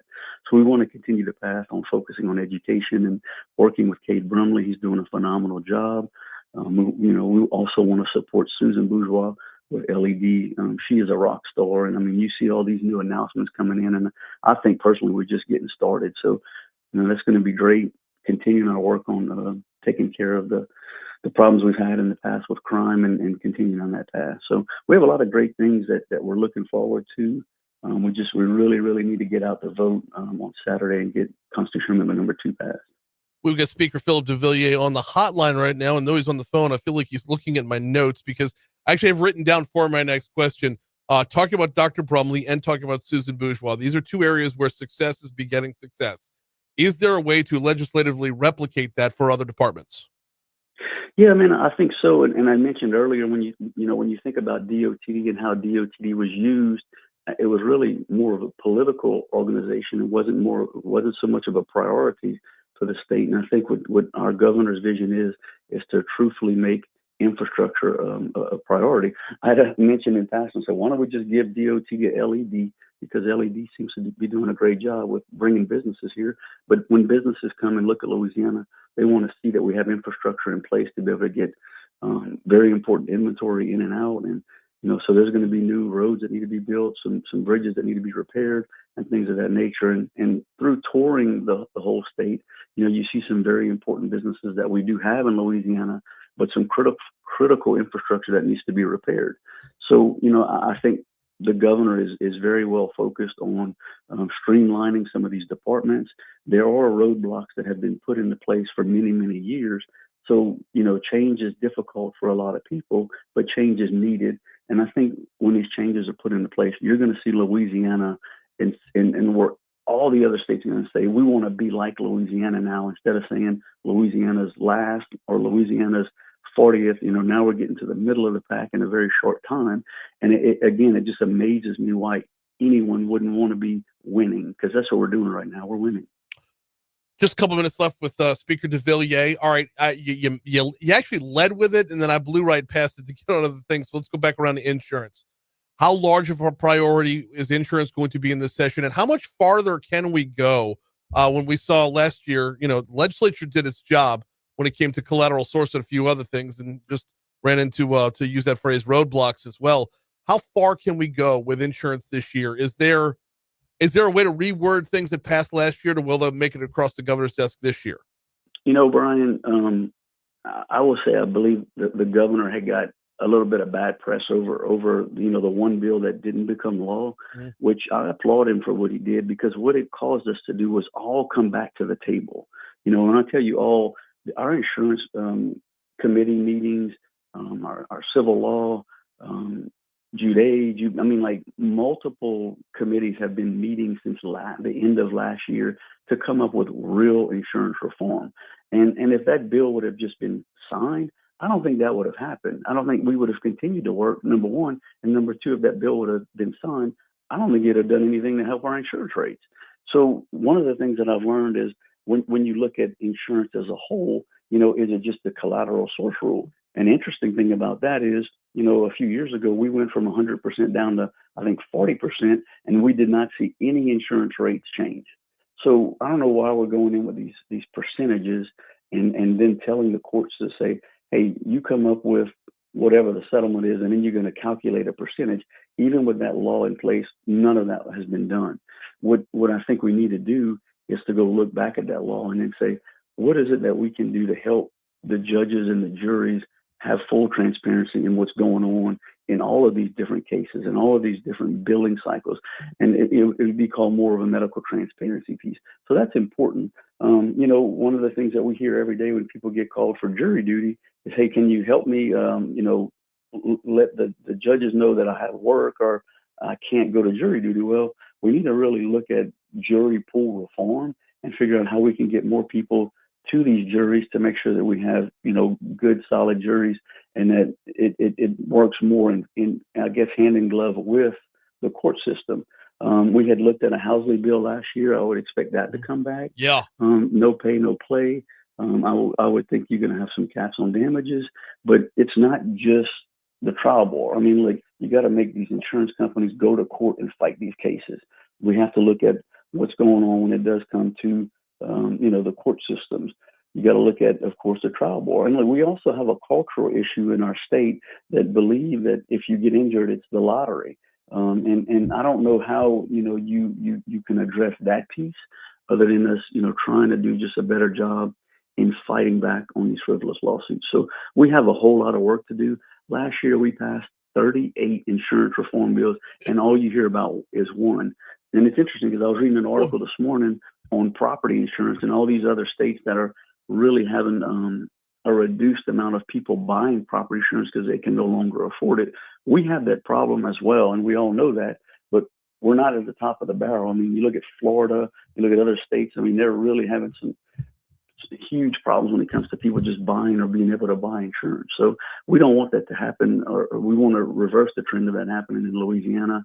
And we're working with our members on the House. We're working with the Senate President, and we're also working with the governor to come up with a good package of bills to hopefully address these issues. But it is a very, very difficult thing to address. But it is a priority for everyone in the legislature. We have to work together and not focus on just one piece of it, though, because it's multiple legs of the stool. So I agree with you completely in principle, but I will say this. Of course, we're going to focus on the one. If your kid brings home a test and got a 98 out of 100, the first question you're asking is, which one did you miss? I mean, that's the nature of it, right? Yeah, I mean, I think, but it's also what you hear. It's the rhetoric out there. If you listen to the radio or the TV, if you drive down the road, it's the one thing that's always, I guess, out there. But sometimes you do have to take a step back and do more study. And if 100%. You want to get that 100, son, you might need to study a little bit more. Or you might not, need to spend so much time on a video game, or maybe you were not paying attention in class. So that's what we did over the last several months. Is we took a step back. We did a deep dive in what's causing our insurance rates to be what they are, and I think we're going to come out with a solution to address that. But look, some of the things we can't change. We can't stop hurricanes from coming to Louisiana, but we can help maybe better prepare our structures by the fortified roof program. That's something that is proven to help when it comes to property insurance, right? I mean, I'll tell you this, most people aren't aware of it. When you look at other states with similar demographics, we have a greater population that live in urban areas. And when you look at those urban areas, it's Shreveport, Baton Rouge, and New Orleans. You may even want to argue that why aren't the insurance companies taking these cases to court in those urban areas? Because that's where the most amount of claims are being filed. So, we can't force people, and maybe we don't even want to force people to move out of urban areas, kind of spread where people live across the state. That's just not a reality. But look, we do have a serious problem when it comes to insurance. And I believe in my heart that we are all working together to address these issues. He is Speaker Devillier. We'll get him back on as we get closer to this session. We always appreciate the time, sir. Yeah, thank you, and God bless. You too. 7:33. We blew right past ABC News. Don't even care because that was awesome. John Couvillon's next.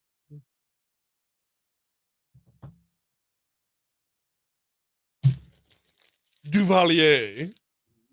Don't overdo it, Trump. Don't just dial in, Mr. President.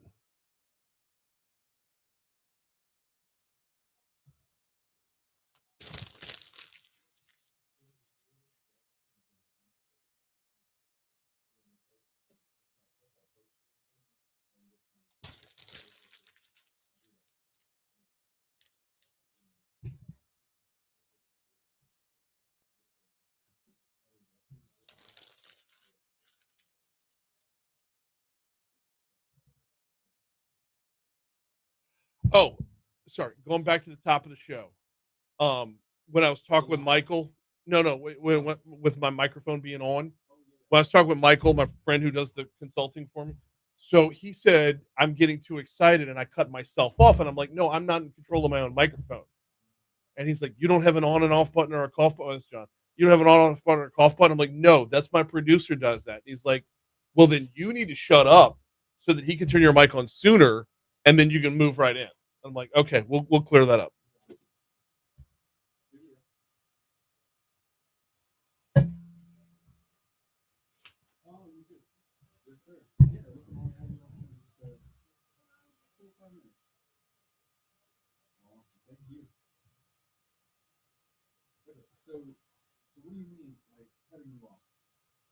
Like I'll start in and I'll say 6:35 at Talk 107.3 FM, and you'll just hear 35. Like I'm talking before my microphone's on. So, no. But like once the bumpers hit, go ahead and turn my mic on for the air there, and like let me I want it on before I'm talking, because you're trying to. I know you're trying to time it out, and if you miss by a hair, then the first syllable or two that I speak is not out there, which changes the meaning of some things. So, yeah, normally in a normal world, this on button turns my mic on, and the off button turns my mic off, and the cough button allows me to cough, and it goes right back to it. I don't have those controls over here. I don't know why, but bees what it bees.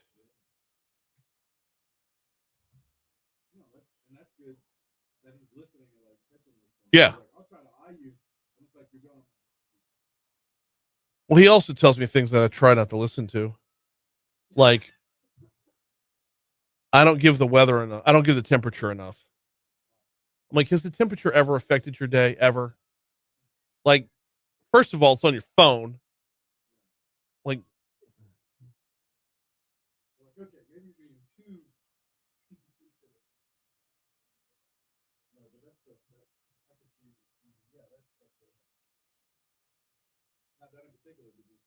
yeah.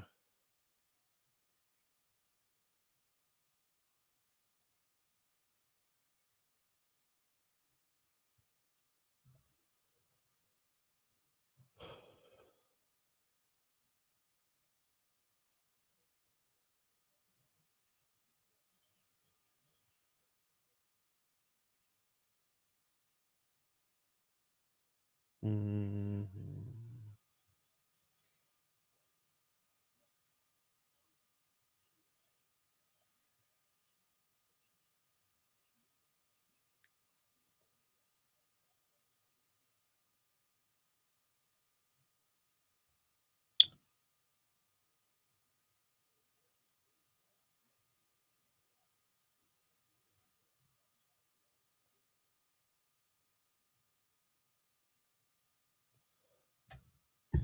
.737 Talk 107.3 FM WBRP. It's time to get a look at your forecast. Here's a McKay Cowan.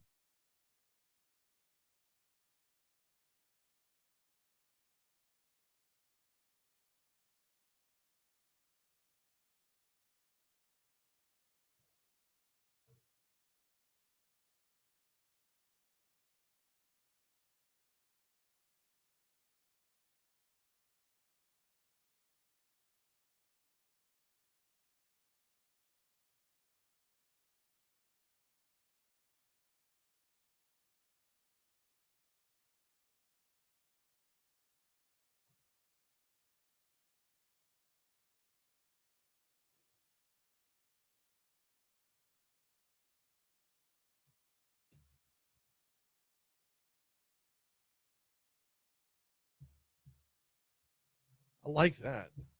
I like that a lot. 738 Talk 107.3 FM WBRP. Mornings with Brian Haldane rolling right along. We are about to dive in on the poll in front. It's 64 degrees in downtown Baton Rouge. All right.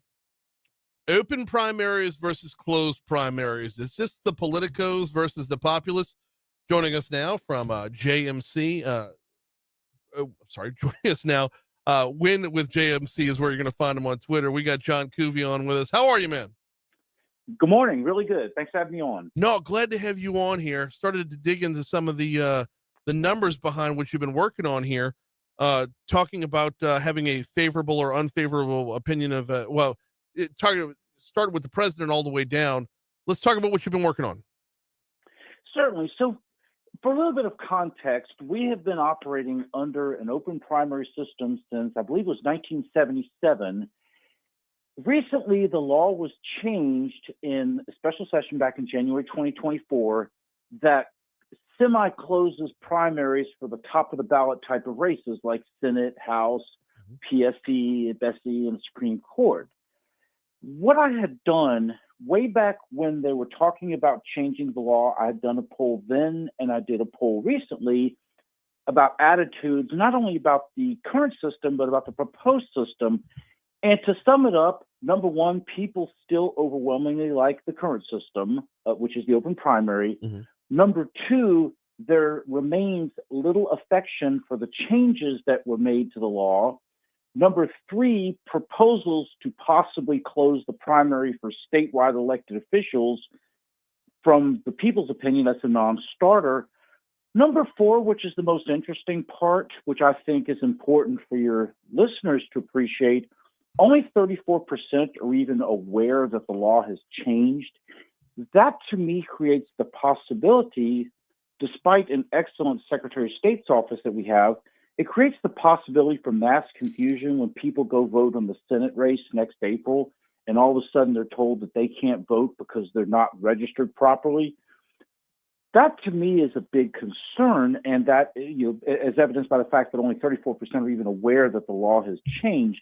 So, in summary, that's what the poll I had conducted says. So, I understand the argument that this would be disenfranchisement on a huge scale, to show up for a primary and being told, no, you're not allowed to vote because you're not registered the right way. Although, however they are registered, they would be allowed to vote within the way they are registered. Like, so if they're a registered Republican, they can vote in the Republican primary, Democrat primary. Those who are registered as independents are going to have a rude awakening because no party is the way you want to go here. Yes. And also, there's going to be some confusion. I've gotten different answers about, for those other parties like the Libertarian and Reform and such, if they can even vote at all, because technically they would need to have party primaries. Wait, say that part again? So when you're talking about how a person is registered in our state, you of course mentioned Democrat, Republican, Independent, which is of course different than no party, but you also have these other minor parties like Libertarian and Reform and so forth. And I've gotten different answers on, well, would they only be able to vote in a Libertarian or Reform Party primary, or are they basically out of luck because there's not enough in those parties to even qualify for having primaries to begin with? Well, it begs a great question. Why would you be any part of a third party when you're not going to have the numbers on election day? You're not going to have the numbers on primary day to even make a difference right there. Yes. Because by and large, libertarians, I mean, it's in the vibe with Republicans a little bit. So on primary day, you'd probably see a lot of crossover. Right. I would say that their natural home would most likely be more on the Republican side than on the Democratic side. Mm-hmm. We got pollster John Couvillon with us talking about the open primary system moving towards closed primaries for the statewide federal elections. John, I want to talk about when it comes to registering as a no party. Was there any takeaway here of people wanting to abandon the party they're in just so they can have access to everything? You're talking about the possibility that people may start switching their parties this winter or next spring? Right. Drop it. Like, I'm a lifelong Republican, but if being a Republican is going to hamstring me on primary day, why wouldn't I register as no party? Well, what's going to be interesting about that, for a lot of people, I think this kind of nuance is going to slip by in the middle of the night. But I could see somebody who either is a no party or an independent who would want to participate in a party primary next year. And if they're independent, they would be out of luck because technically that is a party in our state. Mm-hmm. But if they're no party, I could see there being a push to get them registered to a party, or even the independents to register to a party so that they could participate. So it's going to be interesting to see how the numbers shift once we get into late this year, or really early next year, because qualifying won't be till January for those primaries. We got pollster John Couvillon with us. What were a few of the other, just get inside the internals there, what were a few of the other surprise takeaways that you learned along the way through this polling? The biggest one to me is the fact that after the law has changed, how opinion still remains overwhelmingly negative. In fact, a little more so than what it was, a year and a half ago about these changes. And number two, the fact that despite what you're hearing kind of from within the I-110 Beltway, the fact that people have minimal affection for making any further changes. And by the way, that's the kind of thing that manifests itself into, if you had people being disenfranchised, if they would take it out on their legislator in the 2027 elections. Because you'll remember when we changed the law briefly in 08 and 10, and even then it was only for U.S. House and U.S. Senate. It created a lot of confusion. And by the way, turnout was abysmal as well. In other words, we're talking like 10 to 20% turnout in these party primaries. So the brief change in the system created so much confusion back then, they changed the law back in 2011 to open primaries for everything. How did we get to where we are? Because obviously Right. you don't get to a closed primary, or you don't get to closing off any of the primaries without some level of support. There has to be belief somewhere that this is Correct. a better way to do it. How did we get to where we are? So what's happening is not only the increased polarization that is prevalent in today's society, where everything is lining up along, team red or team blue, but also what you're getting at is the whole issue of purity. In other words, there's been grumbling from party faithful against rhinos on the Republican side, Republican in name only, or dinos, Democrats in name only. So the idea behind a closed party primary is that you would only have party members picking that party's nominee. And so that is kind of the background of how we've gotten to where we are today, is that you have Republicans who, let's say, are of a strong ideological bent, who think that the Republicans in the legislature or the congressional delegation are too squishy, and therefore they want to tighten up who can vote for them. Pollster John Couvillon is with us. I'm doing my best to manage time here. John, we got 3 minutes to break. 2-hour session easily. I know, and I want to get to this weekend's amendments as well. Can Sure. I keep you till the top of the hour? Yes. Okay, awesome. Sticking with this for right now, and we'll walk this one up to your money now. Sticking with this one right now, one of the biggest ticket items on this is going to be next year's Senate race. How did open versus closed primaries change the potential results here? So basically what's happening here is you have an incumbent senator, which is Bill Cassidy, who would be up next year for re-election. Had the rules not changed, what probably would have happened would have been, it would have, number one, been a November primary, and number two, you'd have probably had a Democratic sacrificial lamb, in my opinion, and some Republicans running, but Senator Cassidy probably could have pieced together a coalition to win either overwhelmingly in November or in December. With the rules changed, basically you're cutting out nearly half the electorate, which is registered Democrats and registered independents. And so you have a smaller group of people who will be choosing Senator Cassidy's fate, and that choosing will be next April and not next November.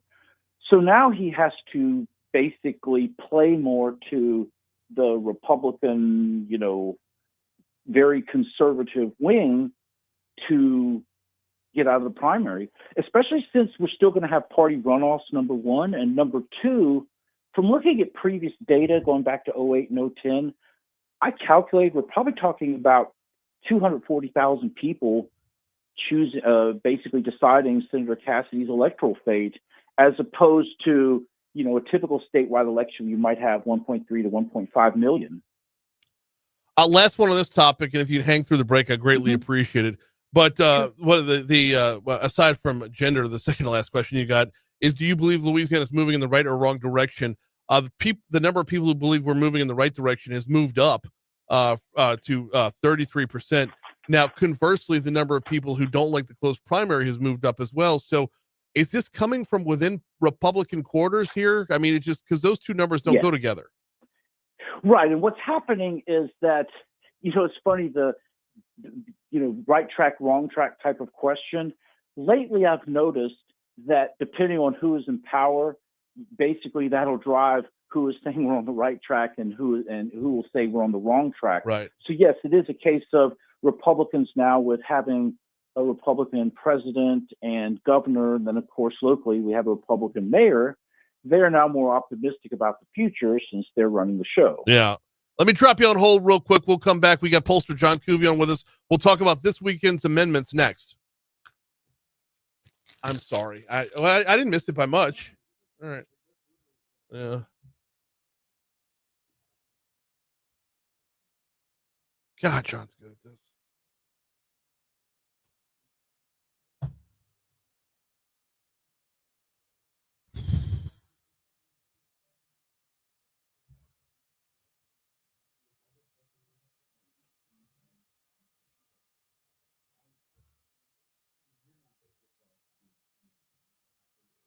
Whew.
Coach Kim Mulkey and the LSU Tigers face NC State in the NCAA Tournament Sweet 16 Friday night.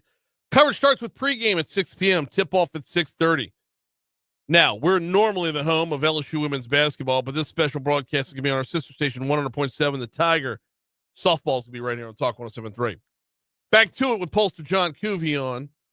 We were talking about closed primaries versus open primaries and the last segment, and I want to get on to the amendments that are on this weekend's ballot. And thank you for holding, John. I appreciate it.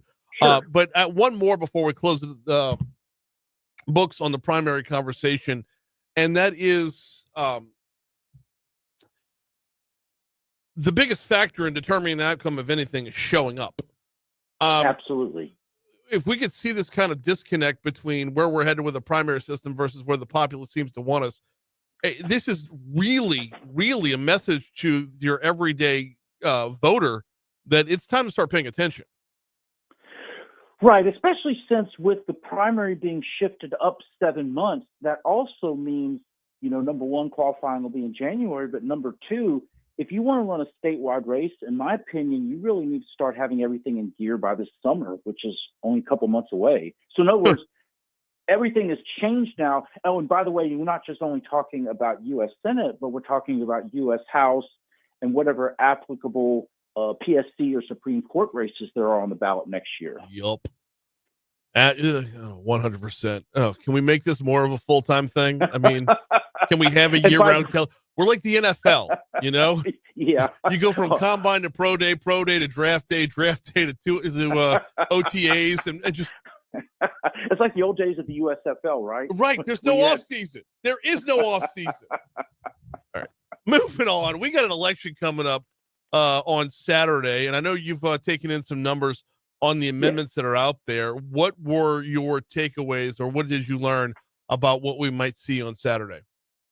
So the thing that's catching my attention is, despite all of the amendments you see, I look at raw numbers, and when I see that Democrats are turning out very strongly, that to me should be something that would be the source of concern for the governor and his team, because I have never in my life seen a 37% Black early vote. And by the way, for context sake, 31% of Louisiana's registered voters are Black. And my rule of thumb typically is if I see early voting that 30% or higher Black, that means there is enthusiastic Democratic turnout, like what you saw when John Bel Edwards was reelected governor in 2019. He had a very robust Democratic turnout that got him over the finish line by 40,000 votes. So having said that, when I see 37% Black turnout and the turnout, I like to compare this to November 2021, because back then we had some constitutional amendments dealing with sales tax and income tax, and nothing else statewide was on the ballot. They had 14% turnout back then. Well, right now we're sitting at turnout being about 30% higher than it was in 2021. And I'm thinking turnout will be in the 15 to 20% range, which is why even with a low turnout, if you have a few angry Democrats, that could punch way above its weight when you're talking about a 15 to 20% voter turnout. Now, when it comes to Republican versus Democrat, is that going to affect all the amendments equally? Because I feel like, John, the signage is out there is vote no for them all. And Amendment 2 is vital to what we're doing here, whereas Amendments 1, 3, and 4 deal with things that are, in the courtroom or the legal system or the crime and punishment world. So are we throwing out the baby with the bathwater here, having all four run together? There's the potential for that, because if you, and it's funny when you mentioned about the vote no on all, there's that Facebook page I saw, I think it says vote no on all, y'all. Yeah. And something like that is so simplistic. That's the stuff of which marketing dreams are made. But having said that, when you're talking about, a high Democratic turnout, and I'm seeing this as with Democrats being stirred up at what's going on in Washington and here in Baton Rouge, this is kind of like, in my opinion, a primal scream, which could lead to voting no on all four. Yep, makes it that much easier, and that is the concern. He's pollster John Couvillon. I appreciate you sticking around for a couple more minutes. Absolutely. Thank you. It's 8 o'clock. Here's news.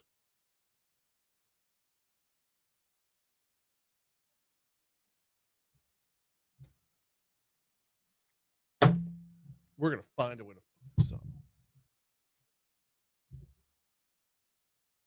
Motherfucking Woody Jenkins.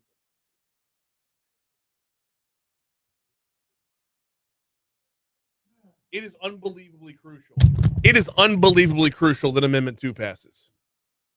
If we want to see the state unchain itself from all the bullshit and albatrosses that we've built into our state's constitution over the course of the last 50 years, a constitution that was written, by the way, everybody who wrote the previous constitution is either dead or has served time.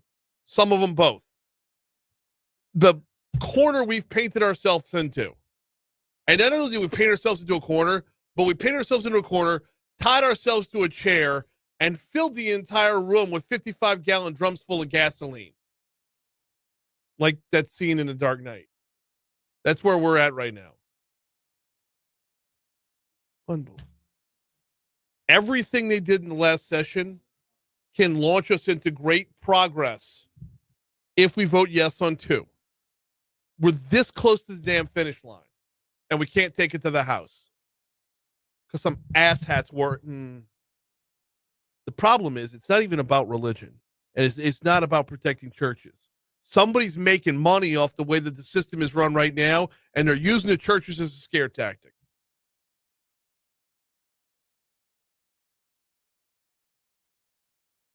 I'm like legitimately pissed off this morning.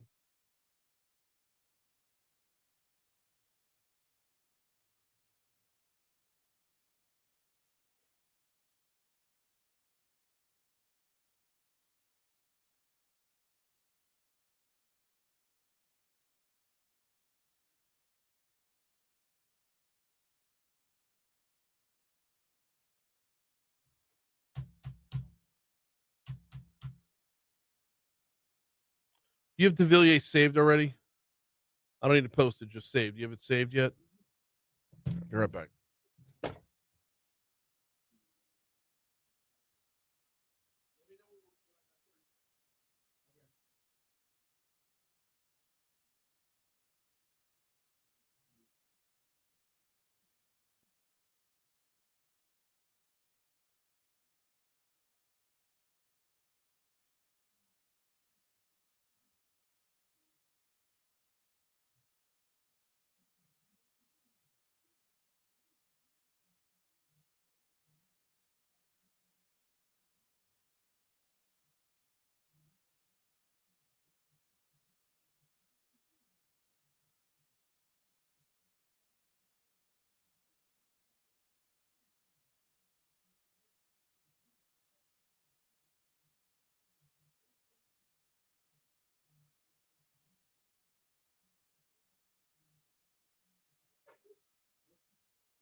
Oh, let's go. Oh, I didn't realize that was Big Freeman. Yeah. Come on now.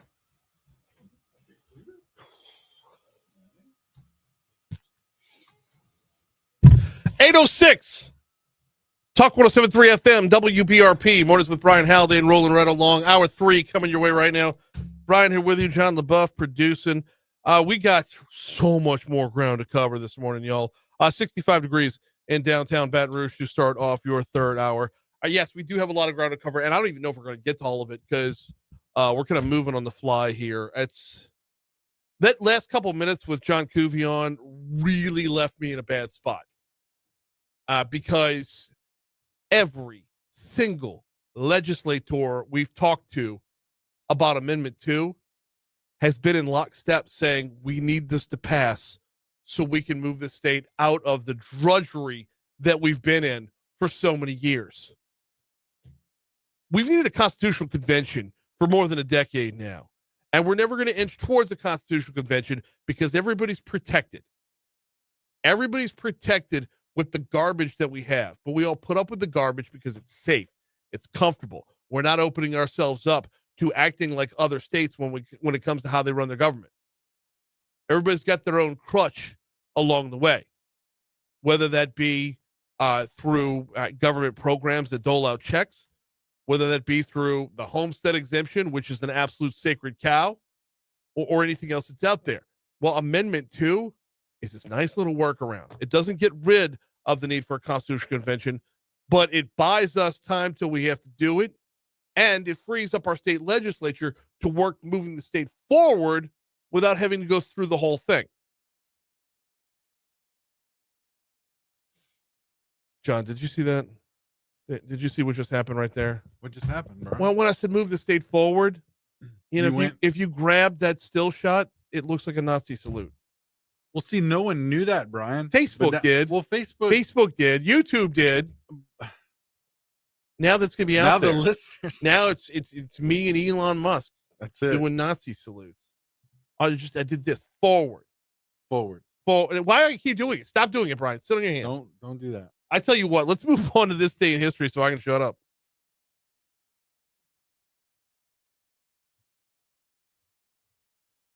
Forward.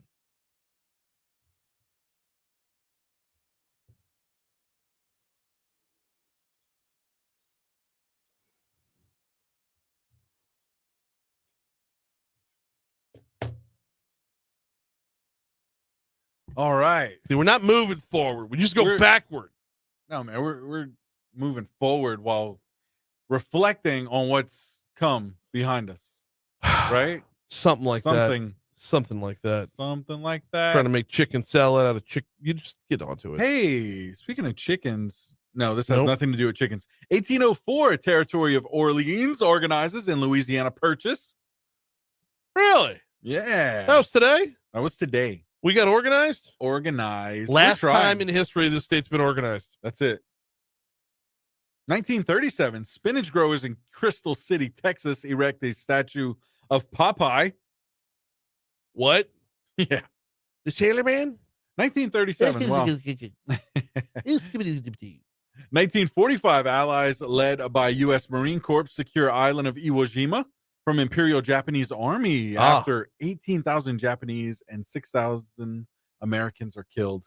The famous statue with the flag. It is. Yeah, yes. yeah. Yep. And speaking of flags, 1951, U.S. Air Force flag officially adopted by President Harry S. Truman today. It took till 1951 to get the Air Force a flag? Well, you know. Where are you going to fly an Air Force flag? I would imagine, like, I don't know why I have this visual of, like, you know how they have the tailgate flags? Like, you put the flag in your car window? I would imagine that would rip up mid-flight. Yeah, I would think so, Brian. Hey, let's see. 1953, Dr. Jonas Salk announces he has successfully tested a vaccine to prevent polio. Clinical trials begin the following year. You remember that? Those iron lung machines? Well, here's the thing, though. Insane. Here's the thing, though. Like 4 years later, a whole slew of people died from the vaccine. Oof. And like, this is why when we talked about the COVID vaccine, right? I understand people who want to take a breath and say, let's give this a minute to see how it's working out. When you have something called Operation Warp Speed, I understand someone's hesitancy because the polio vaccine in 2025, tried and true, been tested, been there, done that. We're in a good place. But yeah, I understood. Yeah. Definitely understood. Hey, The Young and the Restless premiered today in 1973. Isn't that fascinating, Brian? Is that show still on? It probably is. I thought I don't know. I just assumed it was the longest running all show for a while. daytime television at this point. All daytime television is paternity tests. Is that where we're at? Like, pretty much. Yeah. The Mauries of the right. Of the right. You don't world. need to know if like a fake character is having a baby when you've got a real person allegedly who, you don't know who the father is. That's right. Hey, 1997, 39 bodies found in the Heaven's Gate cult suicides in Rancho Santa Fe, California. Yeah. Man, don't drink the Kool-Aid, kids. That was Jonestown. Either way, don't drink the Kool-Aid. Either way. What was this one? I don't know. What was this one? I don't know. I always assumed it was this. Was this one Kool-Aid? I don't even remember. I don't know. Either way, stay away from Let Colt. us know over on Facebook Colts Live. and Kool-Aid. Just stay away from them. I really like Kool-Aid though. I know. When you got kids, what's you your got favorite Kool-Aid. flavor? Red. Red? Yeah, I like Yeah. grape. Grapes are a good flavor. Purple. Hey, you know what? Yeah. Kool-Aid purple. flavors are color. They're not. They're not But you know actual what? flavors. But they're still Only one that counts as both is orange. Orange. Orange. I like that. Hey, 2012. Oh no! Hang on. Whoa. Hang on. I'm going to Gen X it real quick right here. Oh, here we go. I'm going to Gen X this real quick. My favorite Kool-Aid flavor, Ecto Cooler. Okay. Oh, that'll take you back right there. There you go. That'll take you back. Got Slimer on the front. Yeah, I was going to say little some Ghostbusters action. Yeah. How about a little nostalgia on a Wednesday? I like that while we're throwing it back here. 2012, James Cameron becomes the first person to visit Challenger Deep, the deepest point on Earth in over 50 years. Really? Yeah. Yeah. Wild. And of course, a year ago today, the Singapore flagged cargo ship strikes Francis Scott Key Bridge. Yep. Today in Baltimore. Yeah, and now our DOTD has to look at 8 bridges in Louisiana to wonder what's going to happen if something smacks into them. No. By the way, we talked about that with Rodney Mallett. I believe it was either yesterday or Monday. Yeah. I think it was Monday morning we talked with Rodney Mallett about that. It's available on demand at talk1073.com, courtesy of Lake Urgent Care. All right, birthdays, what you got? We are stacked, Brian. Diana Ross, let's start there. Steven Tyler, James Caan, Leonard Nimoy, Robert Frost. Nimoy. Yeah, remember? How about it? Yeah. Man, so many. Martin Short today as well. Kenny Chesney today as well. What about Alan Arkin? Man, rest Alan in peace, Arkin. but Wait, he's dead? what? Which one's the father, which one's the son?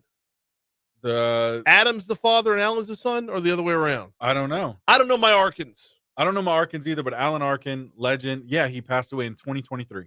But today is his birthday. Okay. Anybody else on your end? I got a couple sports folks on my end. Oh, yeah. That for sure. Marcus Allen, Hall of Famer from the Raiders and the Chiefs. John Stockton, Jazz guard, Hall of Famer as well.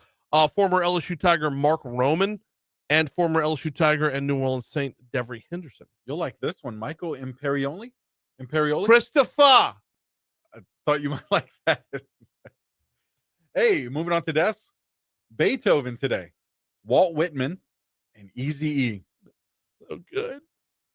I mean, when you talk about the greatest artists in the history of the world, when you talk about the greatest musical minds ever, you've got Beethoven and Eazy-E. There you go.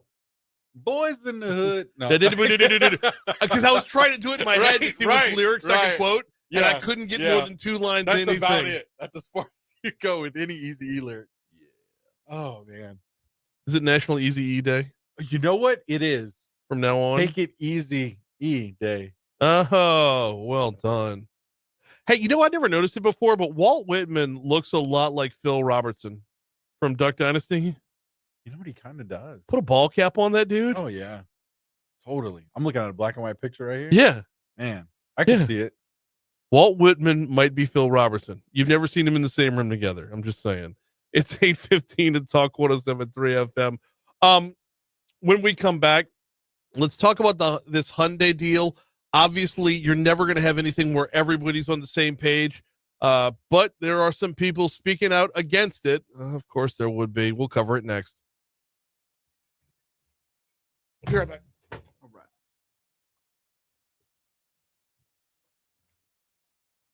National days are ridiculous. I just have to say, like, make up your own holiday day. Like, there's some days that, Martyrs Day in Mali. Okay, I get that. Little Red Wagon Day, Long Live and Prosper Day. Right. And sometimes I'll pick some of these cheesy ones just to get Brian's reaction from them. Like, there'll be like a really good, like, epilepsy awareness. Like, I might actually mention that. Or I skip all that and just say, it's make up your own holiday day. And then Brian's really like, is that? But if it's something, serious, like Manatee Appreciation Day, who is celebrating this? Like, who is like, today's the day? Manatees deserve our appreciation and they should get it because it's the day. National Spinach Day. I feel like they they probably are, which is, okay. It's like, okay, I get it. National Spinach Day. All right. Air Max Day. Like, who's like this? This is good. American Red Cross Giving Day. That's Black Marriage Day. Cool. Good Hair Day. I can dig it. Like, some of these are like I don't know. Yeah. Already tomorrow. Like, what do we have? Spanish Pale Day? International Whiskey Day? Major League Baseball opening? You know what? Yeah, that's good. See, that's a good one. National Acoustic Soul Day? Like, what? National Joe Day? Like, I don't know. What is going on? So, yeah, it's just kind of, it's madness.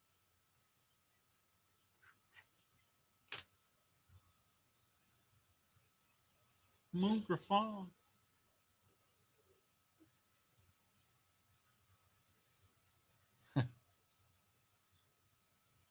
See, Matt, when he did the whole quote Nazi salute, see, no one was paying attention. No one. Oh yeah, there is. Honestly, I wasn't even paying attention until you said something about it. Called yourself out.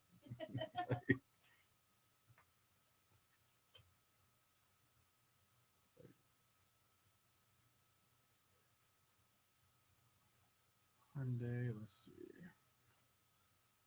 6 and 7. And the Carter cut. And so, like I said, he'll make all the notes here. The Carter cut I was gonna ask him about, but then I just checked the folder for today and it was there. So but yeah, if you have any questions, just feel free to ask him. Ask him, hey, where's that Carter cut? But yeah.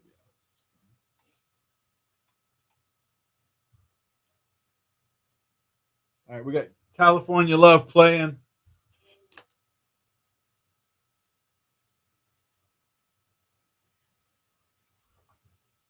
Maybe some NWA instrumentals? No, we can't. What are you trying to do? The Devillier cut? Are we in? Yeah.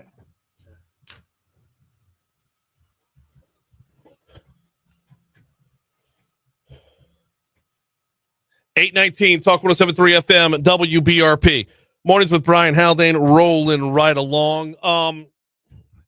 Congresswoman Julia Letlow slated to join us in our next segment. A little DC Current presented by LABI. LABI is, of course, the Louisiana Association of Business and Industry. They are your state's Chamber of Commerce. You can learn more about them at labi.org. But before we get into our next topic, I need to remind you about the folks over at the Baton Rouge Metro Airport. FlyBTR.com is the website, FlyBTR.com. Love telling you about that daily flight, direct flight into Reagan National. From here to our nation's capital and back, you leave out in the 7 o'clock hour in the morning, get your business taken care of same day, and come back home that night. Check it out at FlyBTR.com. I mean, unbelievably convenient. And when you're talking about what it takes to get to and from our nation's capital, if you're thinking, well, you got to factor in an hour-long drive to get down to New Orleans and an hour-long drive to get back, and that drive back always feels longer than the drive down there. Forget that part of the equation. We're flying out of Baton Rouge now. You don't have to worry about that drive down to Kenner.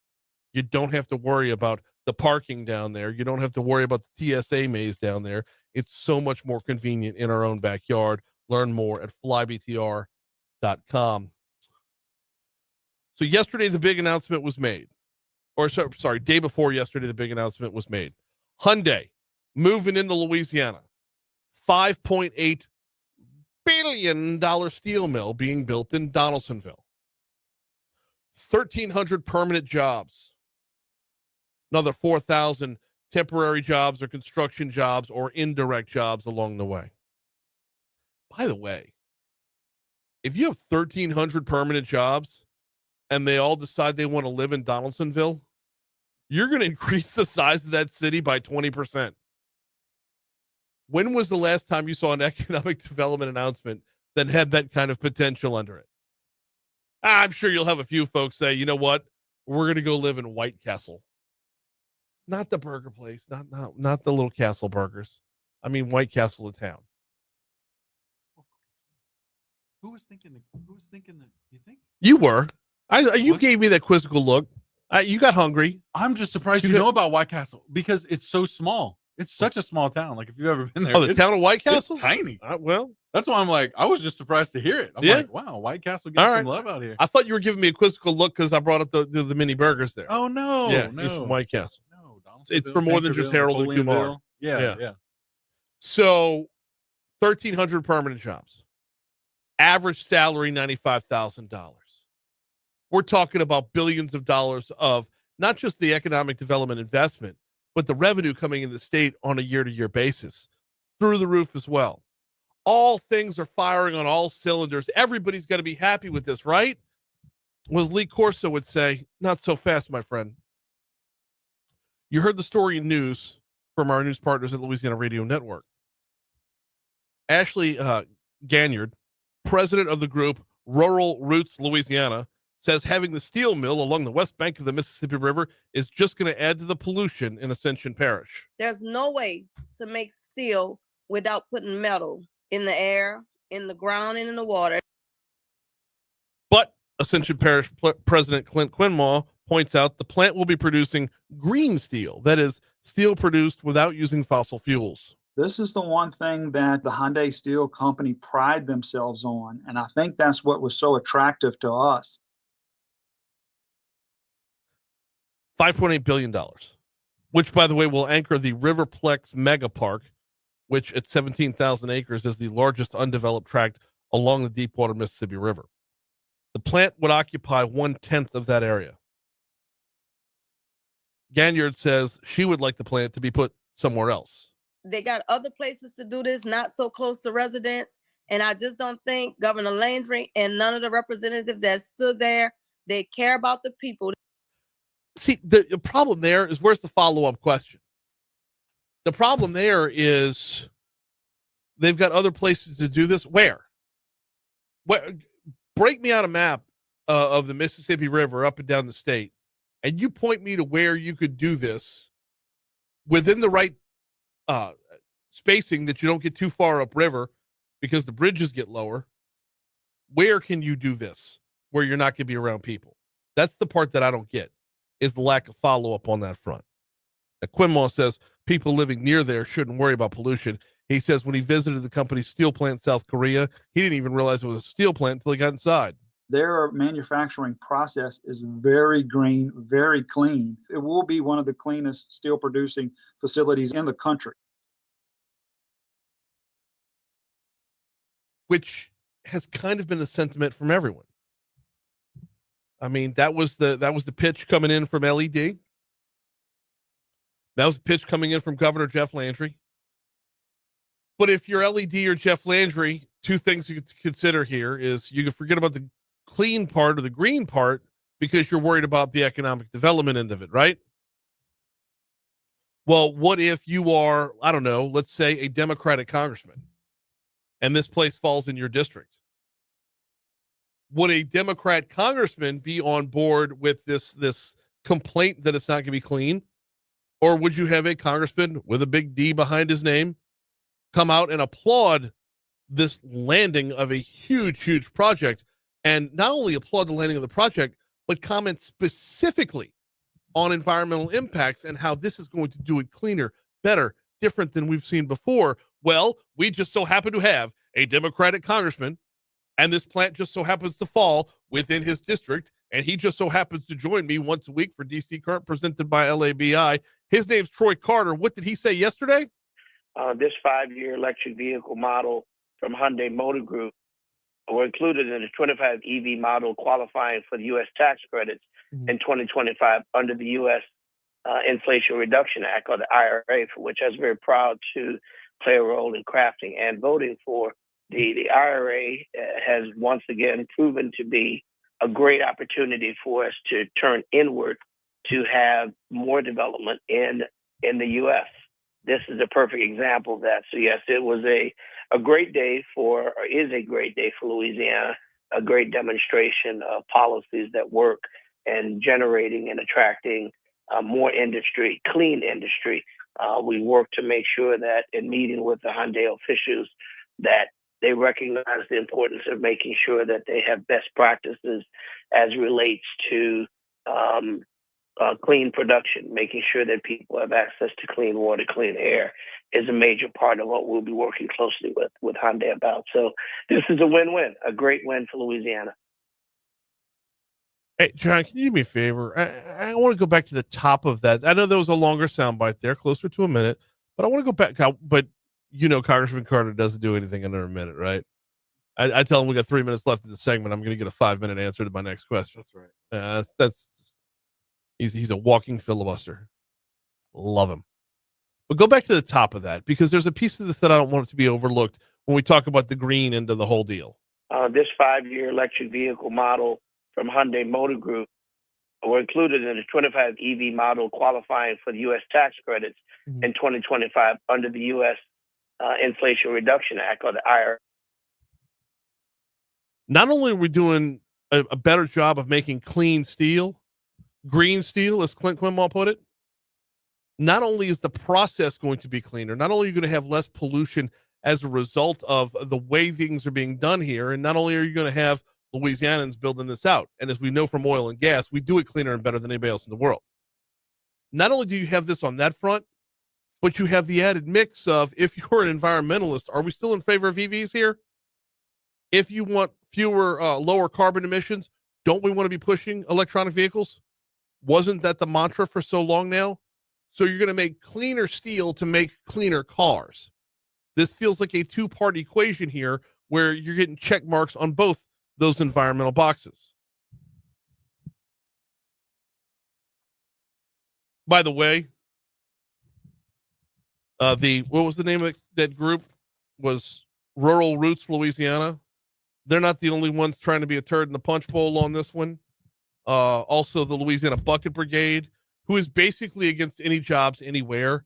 They came out and they said, if this plant were so wonderful, Hyundai would build in its own country of South Korea, said Ann Rolfs, executive director of the Louisiana Bucket Brigade.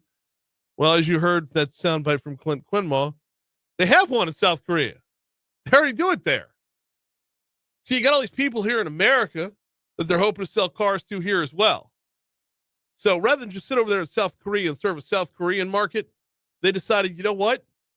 We might be able to push a few cars over here. So let's go ahead and build them over there, sell them over there, make a little money in America, let Americans make a little money as well.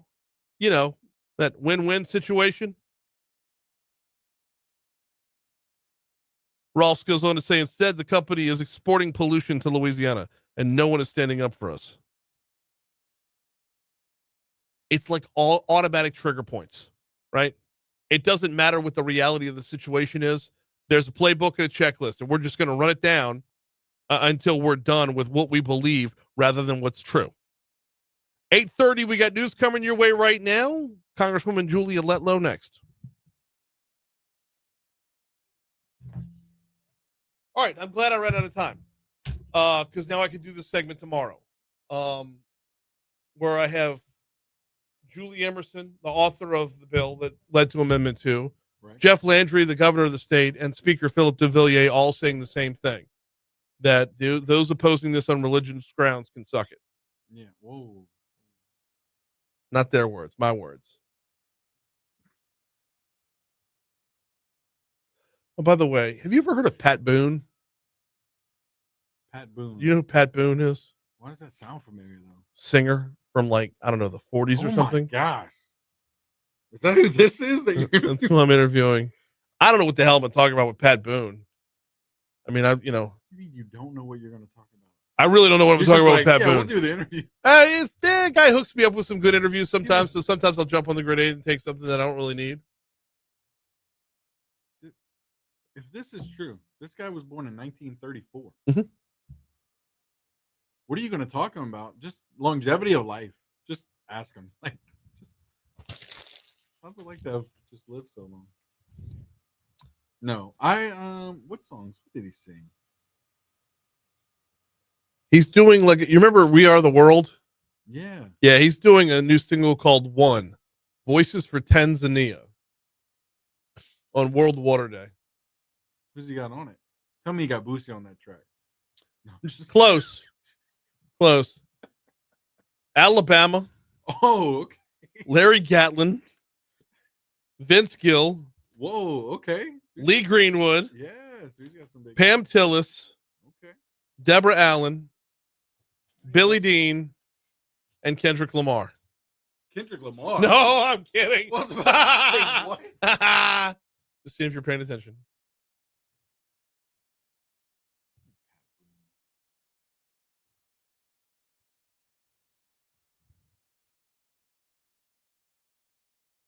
Over 2,700 songs, 38 top 40 hit singles, 220 consecutive weeks. He's got over 2,700 songs. According to his website.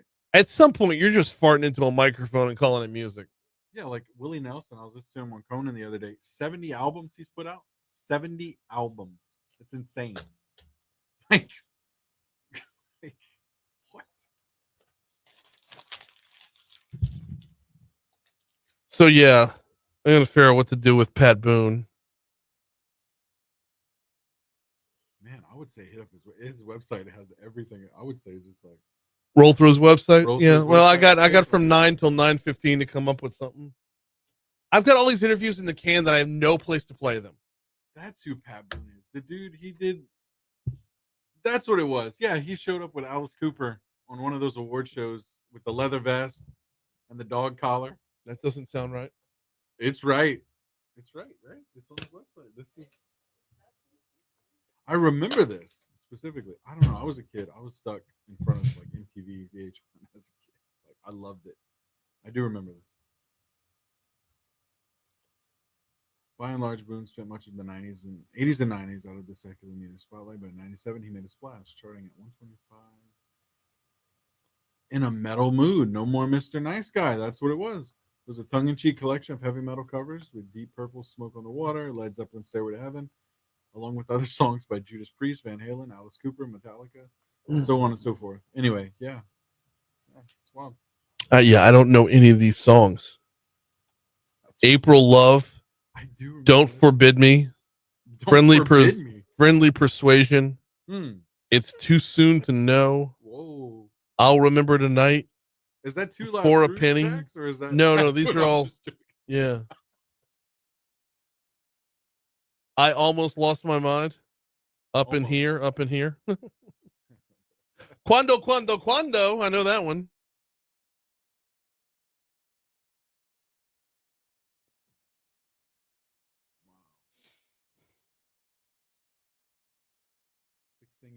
Six things you didn't know about one of the rock band's most successful. Of course, you can't read. It's on Billboard. I don't know. Signed to Motown. Oh, shit. He was a cartoonist in high school. Who gave us Speedy Gonzales, apparently. What? Did he really? It lists Speedy Gonzales as one of his songs. Oh, because he says I was a cartoonist in high school. Nobody knows that. I drew cartoons for our high school paper. I was good with a pencil and can draw. I signed my cartoons with Pooh, P-O-O, with two different I's in the O's. It was a combination of Pat and Boone. I had thoughts on pursuing a career as a cartoonist. So that's something. That's I don't know. You could kind of chase that for a little bit. Especially being that he revealed it to Billboard. That's something nobody really knows about him. Yeah, I might. Sign it with who? Like Pat Boone, combination of yeah, it's unique for sure. Yeah. Signs it with a scratch a sniff. My buddy Eric says we had Flavor Aid, not Kool-Aid. Flavor Aid, dude. Totally. Dude, you remember King Vitamin? You want to talk about like throwback? I don't remember King Vitamin. Man, you weren't poor enough then. But they were poor enough to have Flavor Aid. Oh man. Flavor Aid. All these different generic brands. Yawn just hit me. All right, I put my Pat Boone away. Time to get a look at your forecast, and here's what we've got going on. We got rain coming in a couple days from right now. Don't have to worry about it today or tomorrow. What you do have to worry about today and tomorrow is high is going to be in the mid 80s. 85 today, 83 tomorrow. Overnight low down to 59 tonight, only down to 66 tomorrow night. Now, looking ahead to Friday, we've got an 80% chance of rain, high of 79. Saturday, 90% chance of rain, high of 79. Starts to clear out by Sunday, though it does back us down to a 60% chance of rain Sunday. But it looks like that's not going to be until the end of Sunday on into Monday. Like Sunday's going to be our reprieve from the rain. Then we got a 50-50 shot of rain on Monday as well, scaling back to a 30% chance of rain after that. If you're wondering when Friday we should start to see that rain coming through, well, I'm glad you asked that question, because as I scroll through the hour-by-hour forecast, it's looking like we'll be at a 40% chance of rain right about 2 p.m., and it only goes up from there. Right now, we're actually foggy and 68 degrees.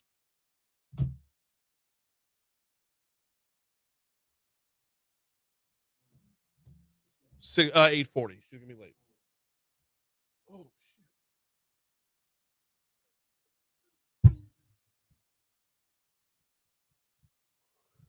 shit.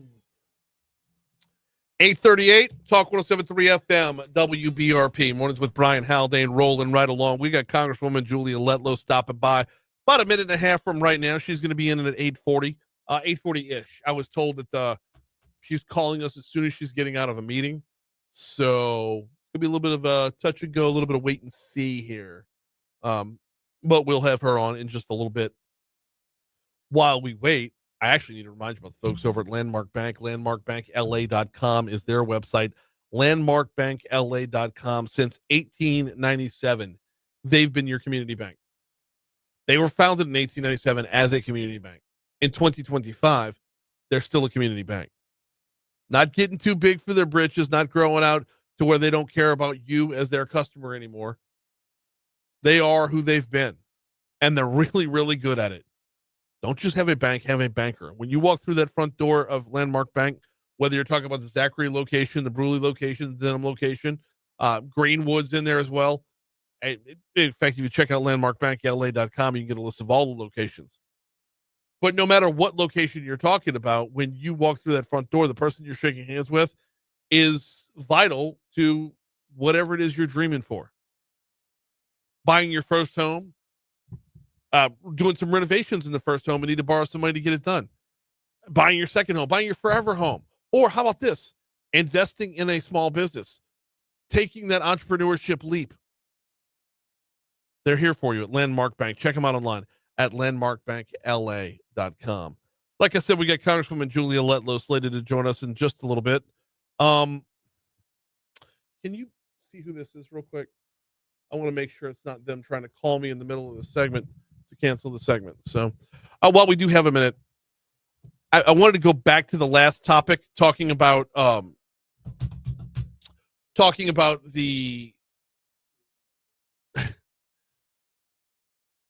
we'll go back to that last segment, talking about the Hyundai plant coming into Ascension Parish on the West Bank. We're not anywhere near done talking about this.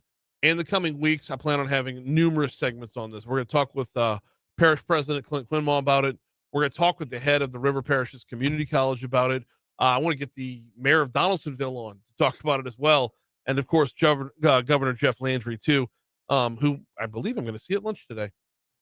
So lots still to come on that front. We are nowhere near done covering it. It's just when you have something that's so monumental, such a big impact. We want to make sure it's covered from every front. Hopefully we can run down Susan Bourgeois as well. Tell you what, nothing gets the phone ringing like starting a different topic altogether. So let's do that.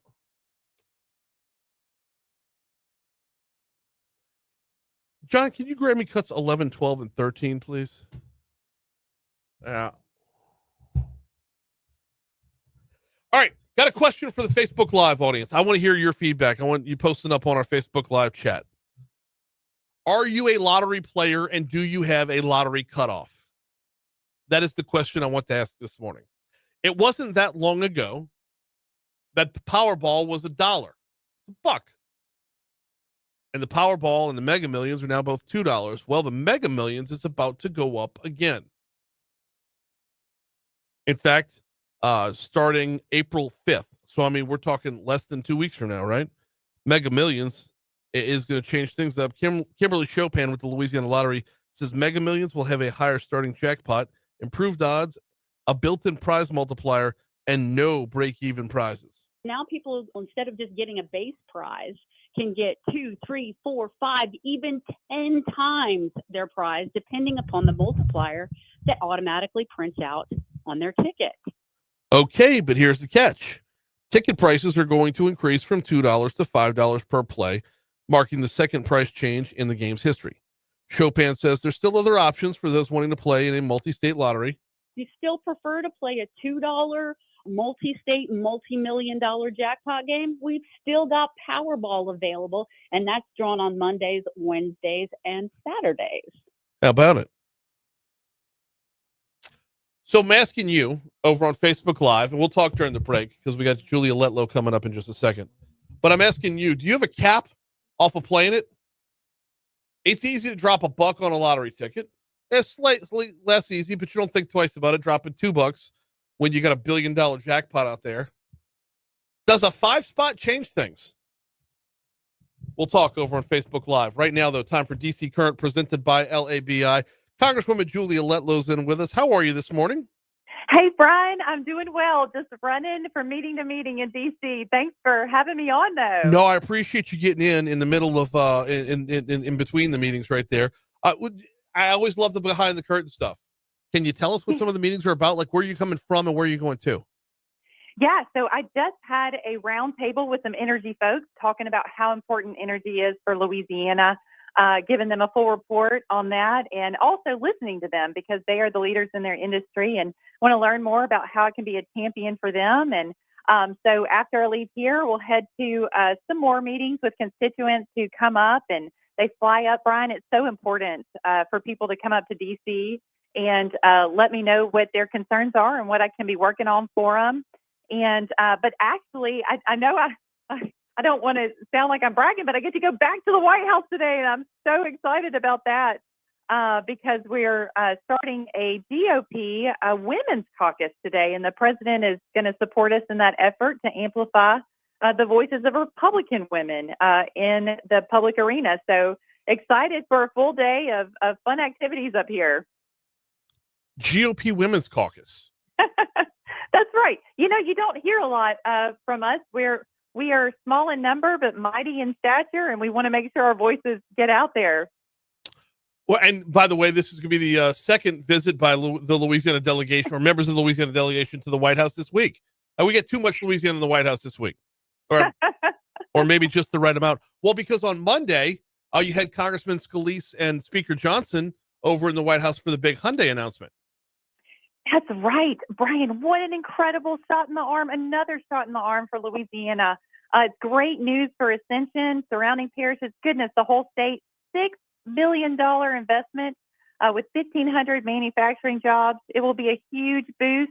You add that with Meta. Oh, my goodness. We are just punching above our weight in Louisiana. And it's really proof that the president and the governor are working together to create jobs and opportunity for Louisiana. So I could not be more excited about the announcement this week. But yeah, Louisiana's been spending a lot of time over at the White House. All right. So you brought up the Meta part of this, and I'm glad you did because that's where I was going to go with it anyway, because you've got two completely different industries, two completely different deals, two completely different packages. The net result is success for Louisiana. Is there a way to look at both of these individually and maybe come up with some kind of Venn diagram to show how to extrapolate something from both to create more success?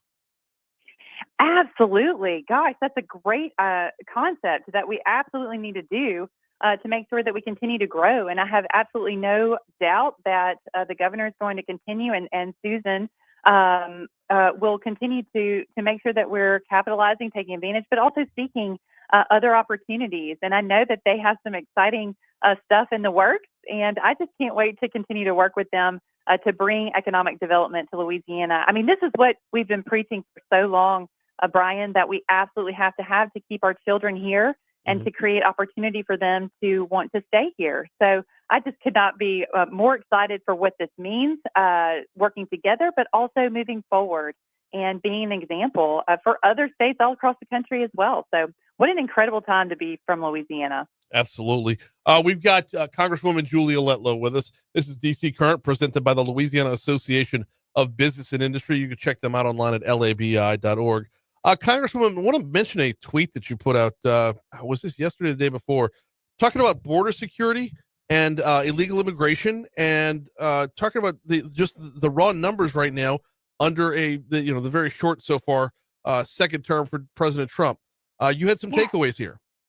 Yeah. Okay. So this is incredible, Brian. So the numbers coming out of Customs and Border Patrol are truly remarkable. In just 2 months in office, President Trump has reversed the Biden border crisis, is what we're calling it, and restored order to the southern border. There's been a massive decline in illegal immigration, with total border encounters down to 11,000 for the month of February. Now, I know that still sounds like too much, but to put this in perspective, Brian, in February of 2024, there were 189,000 southern border encounters. So my stars, we are trending in the right direction. And December alone, there were nearly 10,000. A big part of this equation is having a president who makes clear that illegal immigration is not acceptable. It will not be tolerated. And those of us in Congress want to work with him to get that number down to zero. We're committed to doing that, and continue to provide more border security funding, construct that wall that we've all been talking about, and keep crime and fentanyl from being imported in our country. So I can't stress those numbers more. The proof is in the pudding, and just so excited to see those numbers come drastically down. You said the magic word right there with fentanyl, and I don't know how long it's going to take before we can start to see the correlation between the crossing numbers and the drop in fentanyl. Is there a way that we can get at those numbers? And if so, how can we do it yesterday? Yeah, I know. And that's really where the fentanyl is coming from. And so I think that we're really going to see the decline in the deaths that we've been experiencing all across the country, but also right here in Louisiana, Brian. It's heartbreaking. And as a mom, I am terrified about that kind of drug coming across our border and killing our children. So I believe with those numbers drastically coming down, we're going to see the number of victims who have lost their lives to fentanyl come down as well. So they're absolutely tied together. And so now that those numbers have come down, I'm hopeful that the fentanyl numbers will come down as well. She is Congresswoman Julia Letlow. Squeezed us in between two meetings. I greatly appreciate you carving out a couple minutes this morning. Absolutely, Brian. It's always a pleasure. Thank you so much for your flexibility. Thank you. We'll talk to you next week. We got 8:50 coming up on us right now, which means it's time for Your Money Now on Talk 107.3 FM.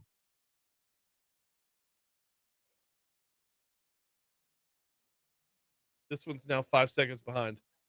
Remember how the other day it was 2 seconds ahead? Yeah. I don't know why I can't get it right there. Been asking for a year and a half. Internet connected, not battery operated. Whatever.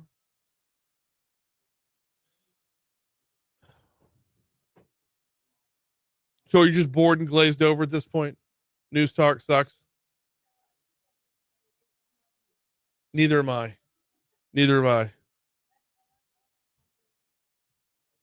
Nobody likes coffee. You just down it and move on. It's a great Mike Leach rant, by the way. One of the, God rest his soul, one of the greatest Americans of all time.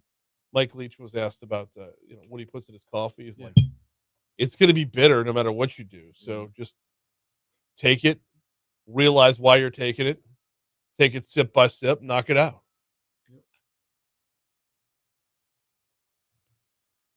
Oh, now I miss Mike Leach.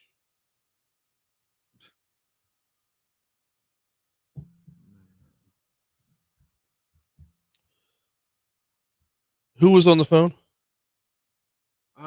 Quentin Taylor. Oh, yeah. Let's go. He's the head of the River Parish Community Colleges. Okay. Or community college. River Parishes Community College. Something's plural in there. Parishes. So looking to get him on because a big piece of this Hyundai announcement is the training. That's going to funnel through him. Oh, okay. Well, yeah. He seemed excited about it. Sweet.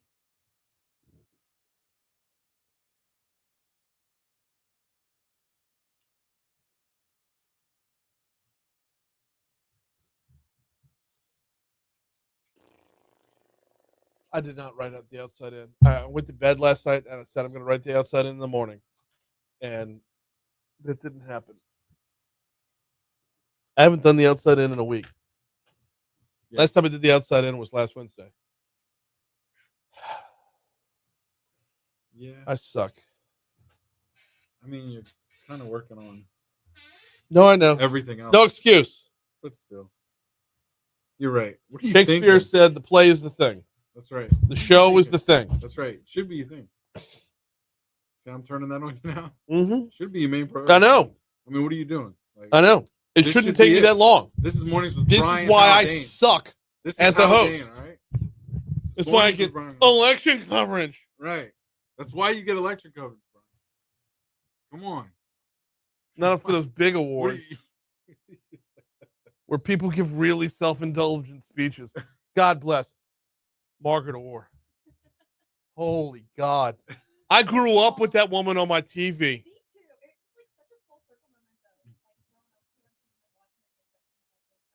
Yes. Yeah. So last year she got the Lifetime Achievement Award. And her speech was about 9-10 minutes. I mean, she just went, oh. Like called out people in the room, called out people who weren't in the room. Like just individual inside jokes that nobody got.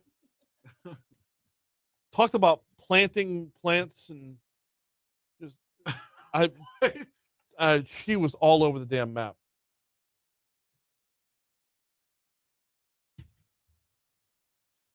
I know what we're doing here.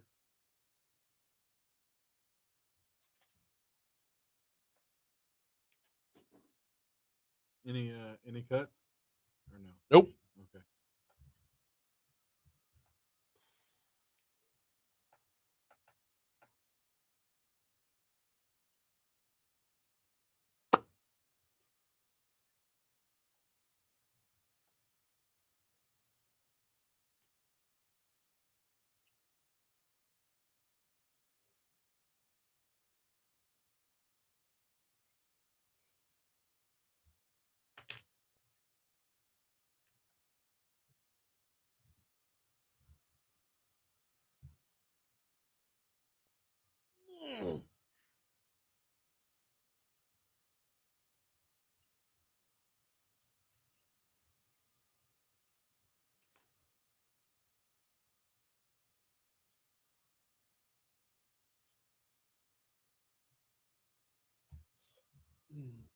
Do I do this or do I make fun of Jay Luno?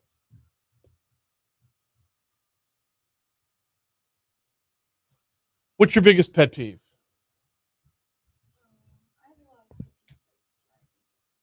Give me one. Is it people driving slow in the left lane? This is where we're going. No, this is what I want to do. Slow people? Yeah. Especially trying to get here in the mornings when it's like, oh, man. What's yours, John? Get off the road, not something on the road. Oh, just in general? Yeah. Oh, man. There's so many, Brian. Honestly, I don't know if I can narrow it down to one. I know. I need content here, man.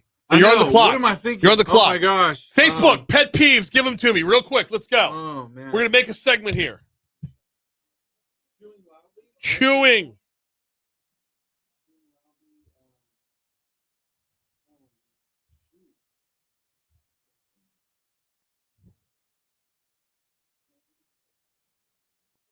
Ooh, you're going to hate filling in then. Total crutch. 8:56 Talk 107.3 FM WBRP mornings with Brian Haldane rolling right along. Been a busy show today, and golly, Speaker Devillier was awesome. If you missed that, it'll be available on demand at talk1073.com, courtesy of the folks over at Lake Urgent Care. That'll be up right after the show is over with. I don't want to prop up Phillip Devillier to put down anybody else because everybody has been on point.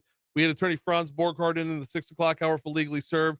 We had pollster John Couvillon breaking down the numbers on open primaries versus closed primaries. He was his normal nerdy self, which is his best.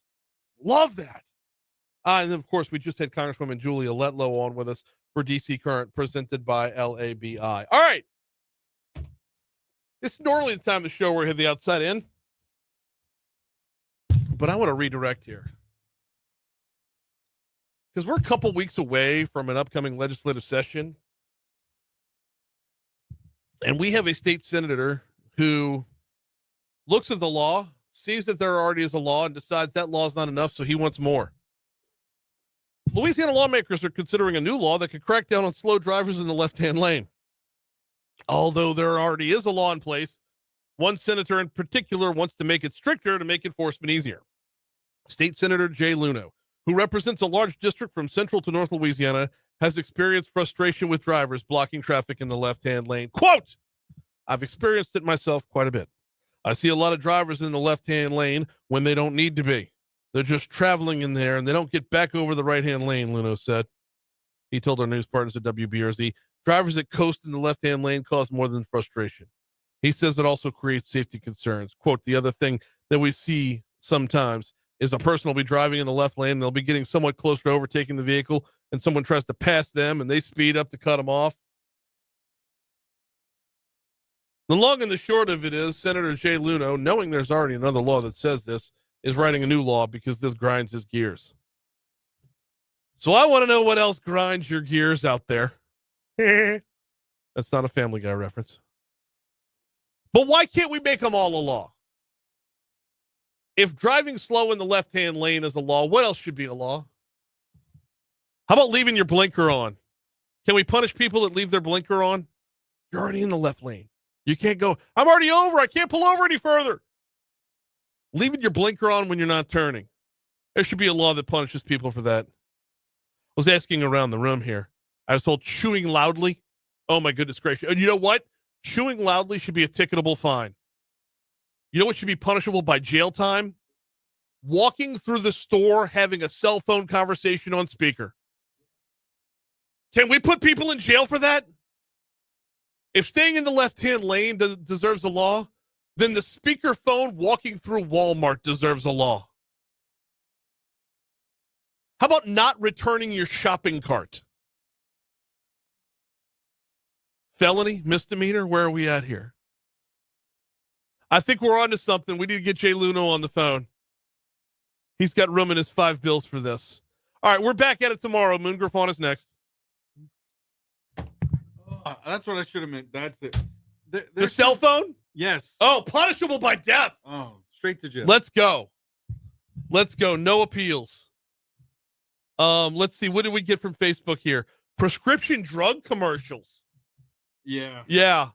I could. Yeah. Yeah. It's. I love the I love the side effects. You know.